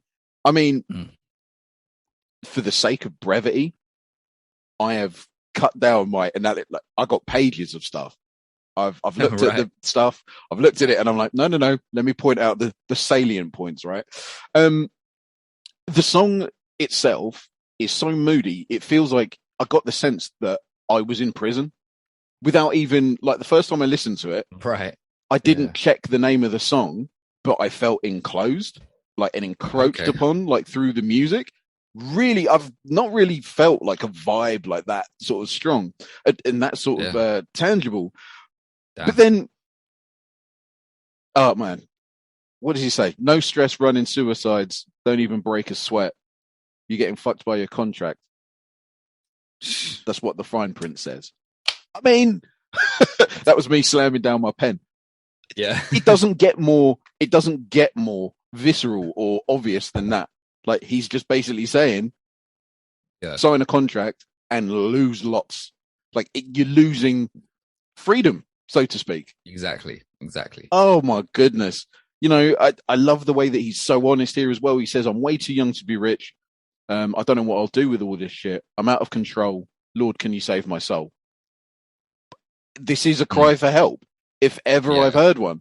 And it's such an honest depiction of the industry itself. You rarely hear that, right? As in what the inner workings of it are, like what you should do. Read the fine print through like a song. Like, you'll hear it in interviews sometimes, but laid out lyrically, like it's not always done that way. Yeah. I mean, have you heard? You've listened to King's Disease too, right? Yeah. Like the second song, Death Row East, when he details the backstory. I don't even know how he does that. How he tells that story. I'm talking about Nas. How he tells that story over a beat with the constrictions of having to rhyme and do flow patterns and stuff, and yet still tell this coherent story. He's one of the best at it. It's just so fluid. It's so smooth, and yet it's so beautifully done. And I just, like that's an example of detailing back, like industry backstory, behind the scenes stuff. Yeah. So that's it's interesting because I'm trying to think back to how we used to see Mac Miller back when he was alive and when he was doing his thing. For me, it was like, if Mac Miller releases an album, it's like, okay, I'm going to listen to it at some point. There'll probably be some really good stuff on there. He was just a musical guy who, you know, would be on great features or whatever. This kind of music as well, I don't think we ever got from him before this. So these kind of beats and like When in Rome, stuff like that. So when we heard that, or when I heard that, I remember thinking like, oh wow, okay, this kind of sound is really becoming the norm. And now different artists are interpreting. It was cool because we started getting like Kendrick and J. Cole and people like that, and Jay-Z or whatever, jumping on these kind of beats, and they'd be much better produced than the SoundCloud rap or the kind of other artists who were ushering it in. These other artists, these bigger artists or different artists would then start taking on that sound and interpreting it their own way. So someone like Mac Miller getting a hold of some of these trap beats and whatever, it's like when he does it, it sounds a bit different. The production's a bit smoother, but it's got the elements in there. And obviously then he's also talking about different stuff compared to what someone else might over this kind of beat. And to hear a Chief Keef collaboration was a weird, like to see featuring Chief Keef on a Mac Miller album was just so weird. but then this ended up being like one of my favorite songs from the album, and I was like, okay, I mean, I guess if that works, because that album before this had Earl Sweatshirt and Absol and Action Bronson and artists like that featured By the way, across it. one of my favorite names of any rapper alive, Action Bronson. Just love it. Yeah. It's such a strong name. And he ain't a small dude either. No, he's not. Yeah, that guy makes. I used to love his music back when I first heard of him. Yeah, same. Yeah, I loved his music. Now it's become a bit similar, samey. He's kind of got into this rhythm. Groove. He's got he's got into this groove. Yeah, it's kind of like the Griselda guys, where it's like it's more about he's established his branding, and now if you like it, you can just more and more of it. Yeah, you can just get more and more of it. If you don't, all right, cool. You know who I am at this point. I've established my groove now, so I can just keep putting out whatever I want, and people will eat it up, which is it can be a good position to be in. But back to Mac Miller. Chief Keef, Mac Miller. That's just such a weird pairing, but it worked in my opinion. It worked really well. Yeah, it did. Yeah, this could have been a Chief Keef song. Like if it was Chief Keef on this beat, I would have been like, yeah, that makes sense. Yeah, but Mac Miller, and on his album no less, and it's his song. Chief Keef's just a feature. I was like, nah, there's been a mistake. That's another really good name as well. Chief Keef, love it. Chief Keef, yeah, what a guy. Yeah, he's all right. Yeah. Track number 15, Ascension. I mean, you know what I mean? This is where the contradiction of moods, like again, so you've got Roz, and you're like, oh, lovely. Then you've got cut the check. And you're like, oh my gosh, I'm in prison. This is horrible. Then you got Ascension, and you're like, totally different feel. I feel so free. It's a lovely song. Like, but then I started delving into some of the lyrics, and I was like, oh, I don't know. Like, I met God before I ever stepped into a church, and that motherfucker owes me money. I was like, you might have met the other one.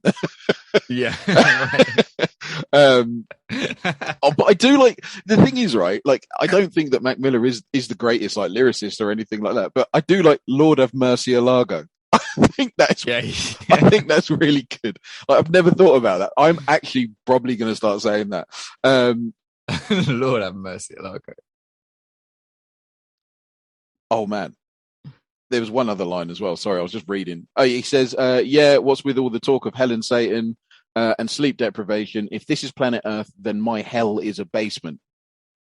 I was like, okay, well, there's a lot to unpick here. Is he talking about, again, death? Is that another reference to death? Or is he talking about his own personal demons that he's talking about? Like, is he trying to, I don't know. There's just I just found it quite interesting. I was like, oh mate, again, like is that another reference again to the esoteric, what we've spoken about before in this long ass flipping episode? I just find that, the more that I delve into this album, the more sort of stuff I get out of it. I'm like, to me, it is a naked depiction of what really goes on in the industry, and he's just laying it out. And a lot, as I've said to you before, a lot of these artists tell you in their music. You quoted Eminem like how many times, and you were like, yeah man, that's hard. I was like, and I'd like to ask, like, why is that hard though? I don't think that that's particularly a good thing to do. Like, what do you mean? Sold my soul to the devil and I'll never get it back. And you once said, oh man, that's a hard lyric. And then I never asked you. I never said that was the hard lyric. Oh, pardon me. Go on. What he said was saying before that. Says sick. After that, there's the rhyme scheme of what he says after that. I just remembered that lyric being the jump off point because we were talking about that. Remember, we were talking about that topic. Yeah. See, that in itself is not a hard lyric because everyone says that. Oh, I sold my soul to the devil. I'll never kill, whatever. Yeah. It was the thing was like, imagine just you blow up and something and all you did was just fucking grow up and seeing. And he has that whole grow up and seeing scheme running across the whole thing, but the whole thing makes sense and it's so smooth. But he says it after, I think, the sold my soul to the devil, I'll never get it back. But he does have some questionable lines, which when I do think back, I used to find hard. Yeah. But then Yeah, when I think about it now more deeply about what he's saying, I'm like, okay, wait. but right, I'm not gonna bang that. Yeah. yeah, this is the benefit of hindsight as well. And do you remember that ages ago you said that like one of some of your female friends were saying, you know, why do you find find joy in Eminem's music when he's so violent towards women? And you're like, I never thought about it Yeah, like that. Yeah, do you know yeah, what I mean? yeah. It's that When he's like growth, isn't it? stabbing a woman in the intro, I Yeah, think nothing of it. But then when they hear it, they're like, I don't want to hear this. I'm like, what? And then I'm like, oh well, yeah, obviously, of yeah. course. And then you Why would see it in you? the news and stuff like that, and you're like, oh, Yeah, oh, but it's just funny how desensitized I've become because I'm just like, I hear that and I'm just like, oh, okay, it's Eminem. and you're like, yeah, oh, it's Eminem. This is the thing, Whatever. though. I think that it's that kind of disassociation, that kind of. I think that artists count on us being desensitized to certain stuff, that they can get away with stuff. Oh, they're just being artsy. They're just being this, that, and the other. But when you think about it and you delve in deep, you're like, well, hang on a minute. I wouldn't say that to anybody. Like, could you imagine, like, if that lady was somebody you cared about? Like, God forbid, it's an auntie, a parent. Like, oh my goodness, you know. And then you start thinking about it, and you're like, no, this actually, on a moral standpoint, ain't cool. But it is a way of, you know, Eminem was a great way of desensitizing the youth. Like, I myself found no problem with just the two of us at the beginning. You hear the shovel and the sand and stuff. Yeah, he's just burying a body. Not a problem. Never thought about it until I got older, where I was like, I was listening to that shit. Yeah, and I was thinking it was sick because I can still rap most of that song. Like, it's in my head, you know. But anyway, we move. You picked on a point for Ascension about Mac Miller not being the greatest lyricist, because I wrote that this is cool and I like the musical progression. Yeah. But some of these types of songs don't always stick to me because of his delivery. It's not exciting enough. Yeah. Thanks for saying that. Yeah. It's not really dynamic enough, right? Do you know what I mean? It's just very much like one note is quite high above the beat. He's, you know, like how somebody like Ian Kelly is. Yeah, he's got dynamism in his sort of in the way that he will rap. So he can be sometimes like just ahead of the beat, or sometimes just behind it. And there are times where he will make certain rhyme schemes just behind the beat. And it adds this brilliant aesthetic. That's real artistry. I don't think Mac Miller had. Yeah, I think you're absolutely right. I don't think he was just like, I can just rap, so I'll just rap. You know? Yeah. He's kind of he's just a rapper. You know what I mean? Correct. Like, in the most kind of not the word basic or standard sounds like a negative, but I mean it in terms of technical ability. It's like, yeah, he's a really good rapper, but he's not. Can't say he's nowhere near the level of someone like I don't go to Mac Miller to hear him rap. I go for his musicality and the artistry and some of the stuff that he says and song ideas and things like that. Because you've pulled out some really good lyrics that he's said. And the thing is, it's weird when I listened to this album for the first time, it was purely the whole vibe. And I liked him like his as a person, the way he'd come off, so that would come through in the music as well. Yeah, sure. And that can be a big part of it. I liked that. I never really dived into the lyrics like that. Every time that I've listened to this album, it's purely been a just surface level. I like just good music, it's good vibes and just great beats, good rapping. It's not like he's a terrible rapper, so correct. Cool. Yeah. That's a plus.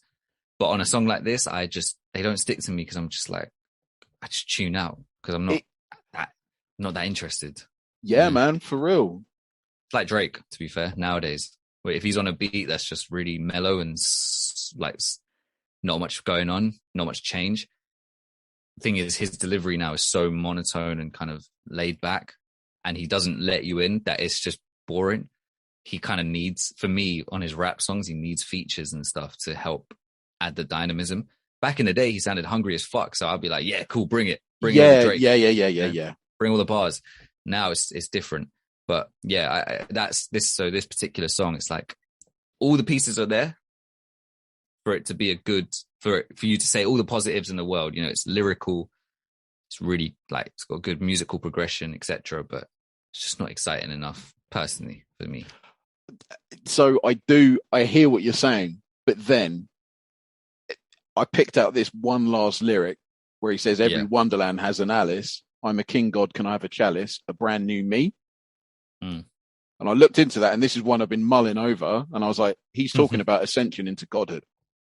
Oh, okay. Through the medium of death, I believe. I think this album is steeped in that. I don't know. I don't understand why he's so like obsessed with Open it, about but it. so open about it. Like, what is it about death? But this is the thing, and this is what I think a lot of artists are trying to be. Like, they're trying to be. You know, think about the name. Like, what do we call like our sort of celebrities and stuff? They're called stars. They're not people. Yeah. We've elevated them to not even to higher than the stratosphere. So I do think there might be like an inherent like obsession or desire to transcend one's flesh and become more, you know, become a god of, you know, god of music or whatever like that. And that's what I sort of gleaned from just that. Because like, I don't know. A lot of this album, a strange one, right? A lot of it is disposable, but then there are other just nuggets of no one else is saying this, or maybe they are, and I've not deeped it this much. Like, do you know what I mean? Yeah. But yeah, and also like when he says "one world, one nation," I was just like, that is some new world order kind of bullshit. I ain't on that. Anyway, Jump, track number 16. I do like the album names I do like the fact that the album names, right, song names. Oh, I like the fact that they're really, really sort of dynamic at the moment. You got Cut the Check, then you got Ascension, now you got Jump. So what you're trying to say is once you've ascended, now you're going to jump off the edge. Like what's right? Do you know what I mean? That's the sort of, I never put that together. Yeah, it's sort of like a journey in itself through the titles. And I thought it was representing the fall, maybe the fall of civilization, the fall of man, who knows? But that was before I listened to the song. I thought the rapping ability on this song, he understood the assignment. I thought this was an absolute wall-to-wall banger. Same. Really liked it. Same. I mean, geez, like when he says, when it all goes up in flames, who's going to hold me down? And I'm the chosen one, looking all around at what the world become. I mean, it's just cool imagery. I'm not going to bother reading into it. I'm like, no, it's cool imagery. The world is basically on fire at the moment. No one can get fuel. Like, oh mate, yeah. Boy, my car is empty. So that's same. That's another battle. Like, there's no fuel anywhere around me. I can't believe people are so stupid. But anyway, that's another tangent. The polyrhythmic beat is again totally unexpected. This song it's just not what I expected from this album. The dynamism is at its best. I think he's really in the bag on this one, and it's atmospheric. Sure. And like, when he says, "I'm going to jump, do you think I can fly?" I thought that was really, really flipping sad, because it's like, you supposedly died of a drug overdose and you might have been flying high. And it's like, no, you can't fly, man. Like, so sad. Like, it is sad, man. I'm so rooting for this guy. And this is the thing, like, I'm gutted that he's gone. He's got such a great personality that just comes off so authentically, like, through his music. Yeah. I'm absolutely gutted that he's gone. And this is one album I've listened to. Yeah, right, exactly. And you're already getting that vibe. Yeah. Like, I don't think doesn't strike me as a dickhead. Like, he strikes me as a bit of a, you know what I mean? Like a bit of a terror, a bit of a, like, but he's not an evil dude. Like, he's not horrible. Not in the slightest. Do you know what I mean? Yeah. Just like, I like to make music, and I like to do it like my own way.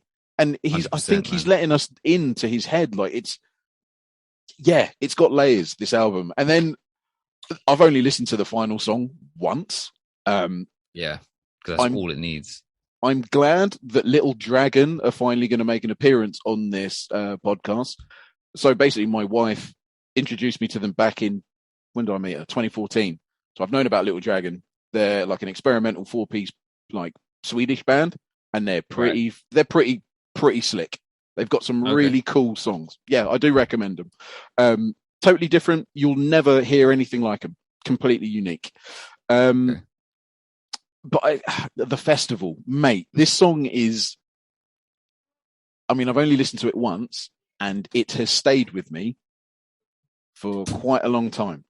The rapping is on point, but it's really disturbing. Like, when he says, I'm sleeping, but I won't dream until the demons leave. I know who I am, but I'm so good at doing an impression though. Oh, sorry. I don't know who I am. I'm so good at doing an impression though. Mm. I'm going to the festival and the festival needs to let me go. They're like Little Dragon are from Sweden, right? Sweden, home of the Vikings. They used to do some pagan shit like sacrifices and stuff like that, right? Right. This is where my mind went. I was like, and the chorus when she's singing, I don't want to go, I don't want to go, I don't want to go to the festival. Yeah. The point of sacrifice is driven home where he says, I feel the sharpness of the swords and blades of grass. Fucking hell, man. I never ascribed that deeper meaning to it. Bro, I just wasn't listening to him like that. It's not even like this. The festival, I'm telling you, is sacrifice. It's a prediction of his death, I swear. And it is, I am getting chills even talking about it. Like, genuinely, I hated it, like listening to it, because I've only listened to this once. Won't listen to it again. Don't need to, because there's a sound at the end that just made me. It had this feel like it was like this weird bassy kind of horrible low energy tone, and I was like, nah, horrible way to end the album. Because I wanted it to end at Jump. Yeah, I would have been cool with that. Yeah, this is again, he's telling you what is going to happen. I promise you. I need to deep dive back in properly. Yeah, for real. All the times I've been listening to this album, I've never. That's the thing with Mac Miller though. I've never deep the lyrics like that because I never be that kind of artist or that kind of rapper. But now but I've always felt like something was there because I've always been like, I want to go. I need to go listen to like another Mac Miller album that I haven't maybe given the right attention to. But then, I never hone in on him when he raps. Do you know what I mean? I just usually love the beats and his flow sometimes. Yeah, is it the flow that gets you with him? It's his delivery and so it's like his voice is cool, is all right. And there's just something about him where he's a good rapper. Put him over a good beat and it will sound good, but he's not like Kendrick. Kendrick commands my attention. Kendrick, I'm like, I want to hear what you're going to do over this beat.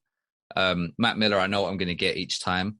The only time I've ever really honed in on like a Mac Miller verse where I've been like proper listening to what he's saying is on, I mentioned earlier with the song on Prime's, the first album, the first Prime album. I think because of who he was with and just kind of with him kind of, and over that beat, it felt like there was no way you could just come in with some passable stuff. So I don't know what it is. It's like when I listen to a whole album of his, he's not commanding enough as a rapper to have me like, what's he saying? What's he really doing? Because he's not switching up his vocals that much. He's not switching up his flow pattern that much. It's very kind of, again, I don't want to use the word basic or standard, but it is what it is. Just one note. It's one note. Yeah, it's even keel throughout. And he's got that nasally kind of delivery or whatever. And so it doesn't, I could easily just go ahead. If the beats were really bad, then I would never listen to him. Do you know what I mean? If the musicality wasn't there, I would just find him so average and I just wouldn't listen to him. But because I love the musicality, I like his personality that comes through and his whole artistic vibe, that's what would pull me in every time to listen to it, to his music. apart from that, you know, because when he first came into the scene, I remember actually thinking, wow, I really like this guy. I love the beats that he was rapping over. And again, even back then, I didn't think he was the most amazing rapper ever. I just really liked the songs. And I was quite young. So I was like 17, 18, and he was making these like summer hip hop type songs. And they really just kind of hit that spot at that time. And they were college rap stuff. And his videos were cool and they were popping off. And it was like, oh, this guy raps. That's sick. You know, it was kind of a bit of a novelty at that point. You know, I know we had Eminem, but to have a guy like him who looked like he was just some literally the most standard kind of white kid, it was like, oh, he can do that. And then we didn't know how much artistry he had in him, because at that point I didn't know he was a producer as well. I didn't know he was into this, and I think that just helped. You know, he'd already got the branding down for me. So then when it came later on, it was like, oh, Mac Miller dropped something. Let's go listen to that. Oh, he's featured on this. Okay, I'll listen to that song. I know who that is. Oh, I've been following him for a while. But it was never like, man, I need to hear this Mac Miller verse, man. This guy's going to kill it. Do you know what I mean? It was never like that. So that's why I guess I could listen to a whole album of his, not really be able to tell you what his main... Maybe I could tell you what the themes are. Yeah. I would not be picking out lyrics and certain verses that were my favorite, anything like that. Yeah. It's not like do you remember when we did Eminem's Music to Be Murdered By, and I was like, yeah, Royce's verse, like it's I didn't even pick out a verse. I picked out 4 lines, which is probably one of the greatest single raps I've ever heard in my life. Yeah. On You Gonna Learn. You Gonna Learn. Yeah. But yeah, you're not going to find that with Mac Miller. But however, I found that the honesty and the themes in this, like genuinely, I was absolutely blown away. I mean, sure, yeah, bro, what? Thanks for this, because this just made me. I don't know, man. It's just completely blown my sort of.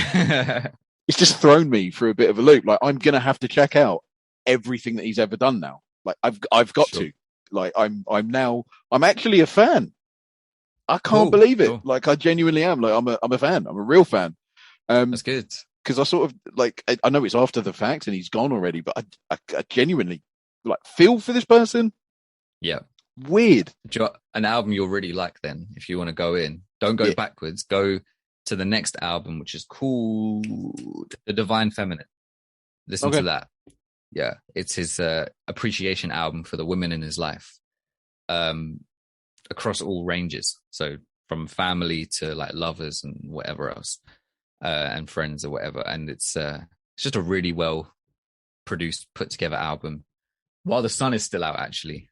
Yeah, man, proper autumn today. Yeah, trust me. I was like, I swear we're in October, ain't we? No, we're close, man. We're close. I'm expecting, autumn vibes when I look outside. But yeah, I mean, this is still the perfect weather for that album. So yeah, especially the song Planet Goddamn.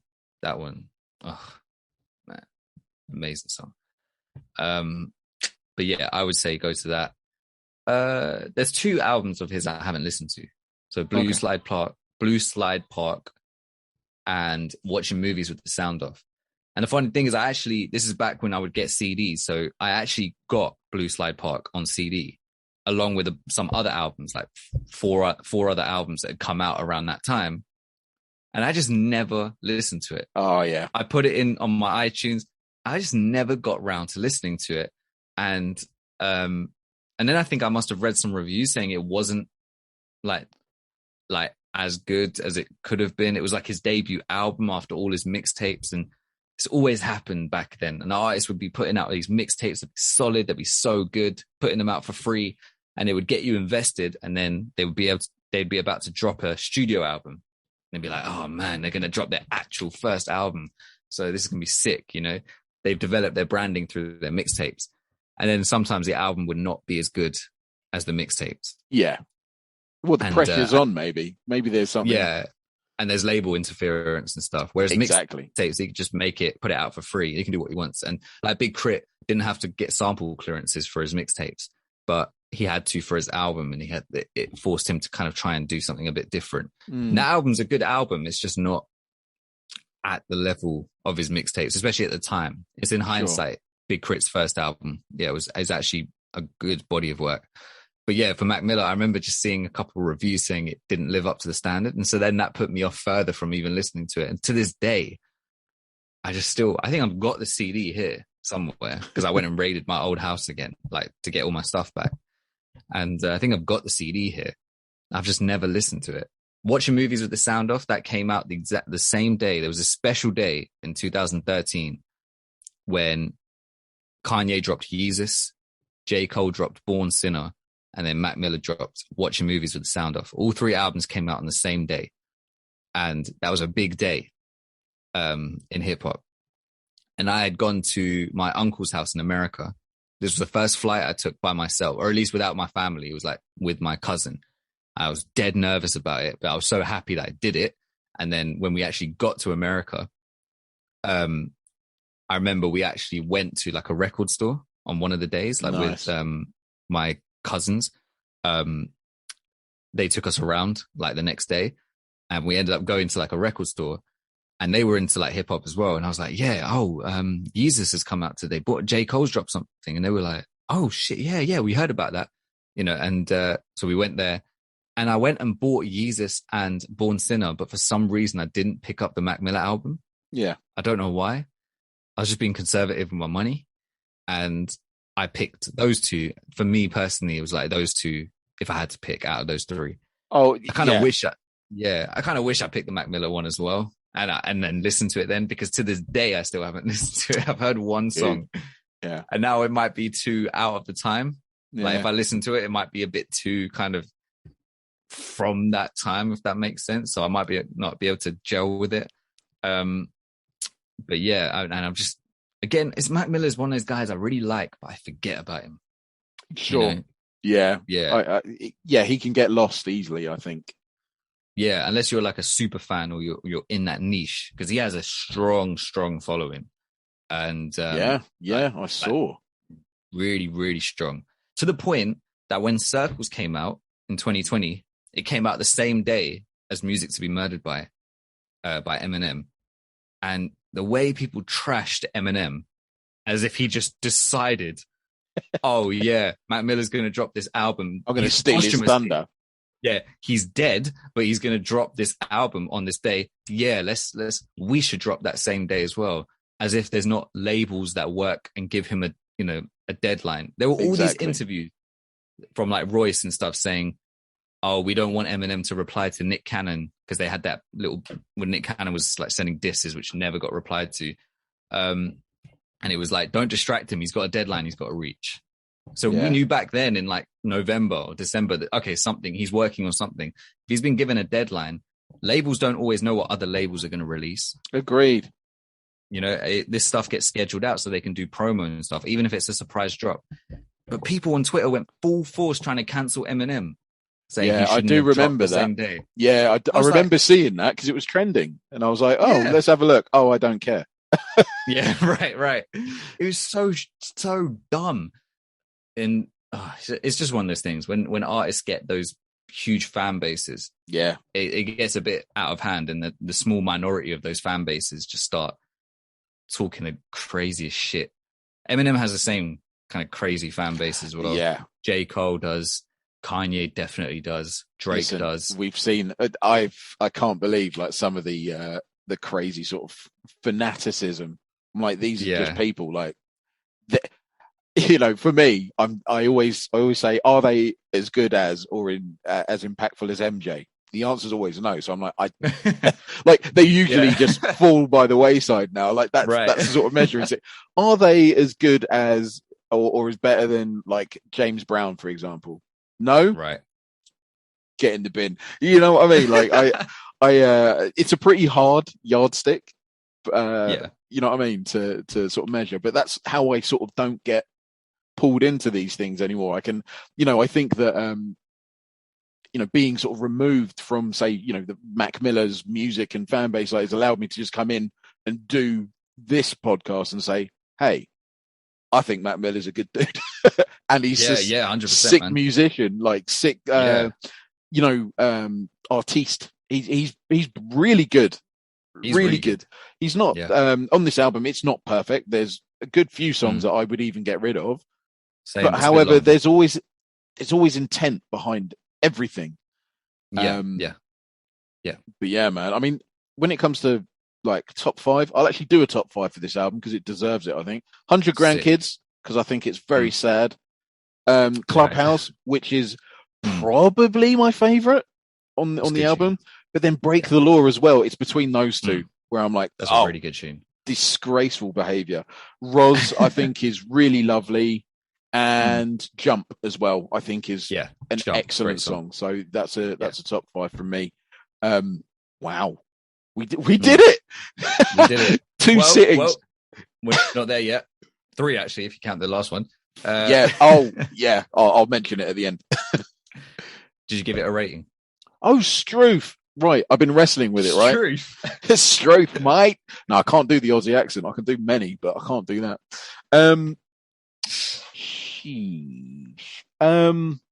I've been struggling with it because I'm like, I like the album. I don't love it. Yeah. Like I reckon I'd give it a 6.5. Okay. But for the discussion points and the themes that he's thrown up, like, and especially like on a second listen, this, I mean, I'll give it an 8. You know, I think an 8 out of 10. Yeah, maybe an 8.5. I was thinking you were going to give it about a 7.5. Yeah, I think an 8. Okay. I think 8 because nice. I think just the way in which that it's so honest and open, and it's all his own work, and it's he's not the greatest rapper, but he doesn't really need to be as well at the same time. But he's just letting you in to so many themes, dude. And I think it's an expose on the wider industry in parts. And like to tail off the album with the festival, that song doesn't belong on the album. It doesn't belong. Yeah. It's intentionally letting you in. Like, I'll promise you. Wow. Right. We can end this episode. Right. Finally, yeah. Jeez. So I've never recorded a podcast over the course of 3 days. Well, no, if you think about it, when did we start? Like it's nearly a week this has taken. Nearly a week. Yeah. So Tuesday. Okay. Yeah. It's never been in production for longer than a day. Or 2. Right? Normally we just smash through it, but some external forces did not want this album review to come out. Because once it's on the internet, it's there forever. They can't get rid of it. Yeah. Or they could try to, but then we know we're on. Then we know we're onto something. But anyway. Oh yeah. That's the biggest clue. Is it if people try and take stuff down? Yeah. Sometimes it's like, oh, okay. I was just messing around. I didn't know. Yeah, do you know what I mean? Just like, well, hang on a minute. It wasn't me. It was my co-host David. That's conspiracy, brother. It's not even a conspiracy though. It's in our faces. You just got to see he's it. Saying it. Yeah. Right. Exactly. But they're all saying it. That's my assertion. Anyway, right. Before I fall down another rabbit hole of evilness and spirituality and whatever. Right. The album I'm going to give to you is a complete departure away from hip hop. It is an album, I believe it was released in 2002. It's called Audio Slave by the band Audio Slave. Now, nice. Audio Slave are a supergroup comprised of singer from Soundgarden, Chris Cornell, regarded as one of the best rock vocalists to ever have done it. Sure. I wholeheartedly concur because there are some notes on this album where I cannot believe that he sings. Like, it's unbelievable. And it's also got the bass player, drummer, and guitarist from Rage Against the Machine. So you got a little bit of familiarity. Calm. Yeah, mate. Totally different. I hope you like it. We'll see. Sick. Hey, all right. I'm going to wrap this bad boy up. Cool. Let's go. Okay. If you're still with us, I mean, thank you. Like, blessings to you, genuinely. This album has been an absolute nightmare to cover and a nightmare to edit. Yeah. We're tired. Yeah, we are. We are tired of this episode. At the end of this episode, like after the music plays, I'm going to have like a couple of little snippets, maybe 1 or 2 snippets of failed recordings, just so you can hear the pain in our voices. Yeah, I think that's good. We yeah, do that. I think we should start doing some outtakes and all that jazz. But yeah, man, like, yeah, this has been not a lot of fun, this one. And we'll see you next time. Calm. Peace.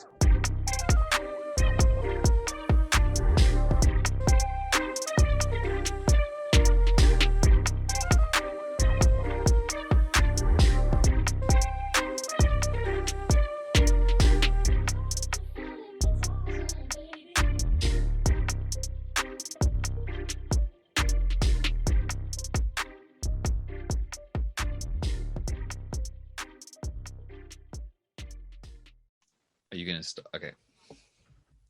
Right. So as I was saying, basically breaking the law is something that we can, that is a sentiment that maybe I can get behind because, it's, kind of has a resonance though, because like all these billionaires are getting theirs and we ain't getting ours.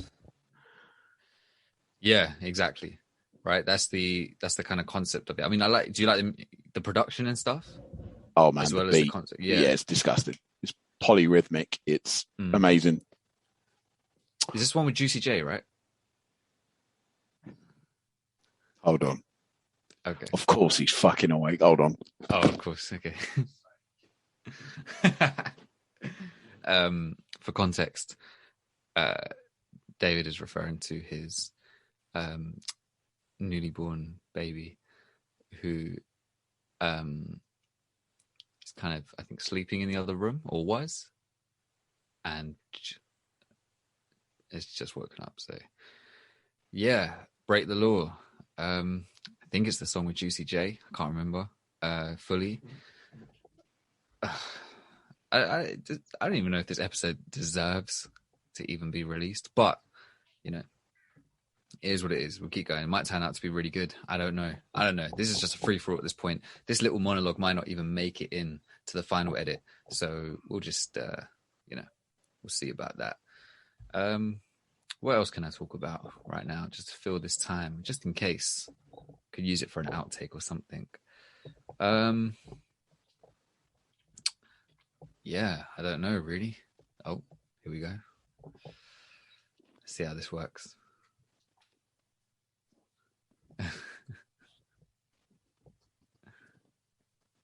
Oh man, he has no idea. Okay, this might not be happening. I actually cannot tell you how pissed off I am because I've planned this to perfection. He never wakes up at this point. And now he's decided to wake up. Like, I love him, but oh baby boy. Oh dear. Yeah, dude, I'm gonna have to give you back your evening because I don't know what's gonna happen now. Fair enough. No worries, man. Oh. Yeah, maybe we should wrap this up. Yeah. Oi. What the fuck, dude? Let me just wake your ass up then. What's going on? You cool? Good boy. I just had a heart attack there. I can imagine. But yeah, no, we're gonna have to. I'm gonna have to deal with this guy because Mum's asleep. So no worries, man. Sorry, bro. That was a waste of time. I timed it to perfection. We bathed both kids. I done the dinner early. Like, it's okay, man. It's okay. It's part and parcel of it, man. Yeah, man, for real. Yeah. No worries. Definitely at some point, probably Monday during the day would be the best for me. Okay, we'll try Monday during the day. Or I'm not around tomorrow, but Sunday I'm about. I'll tell my missus, just give me half an hour. Okay. Yeah. Yeah? We'll be fine. Yeah, sure. Cool. Do you know what? I might keep this as an just I might keep this one just as, shit show number 1. Yeah, right. Yeah, I did a little like monologue while you were out. As well. Okay, cool. Yeah. I didn't really know what to say, but I'm not going to waste it. All right, cool. I'm going to go because I'm going to go and have fun now. Okay, all right. All right, see you later. Bye-bye. Bye.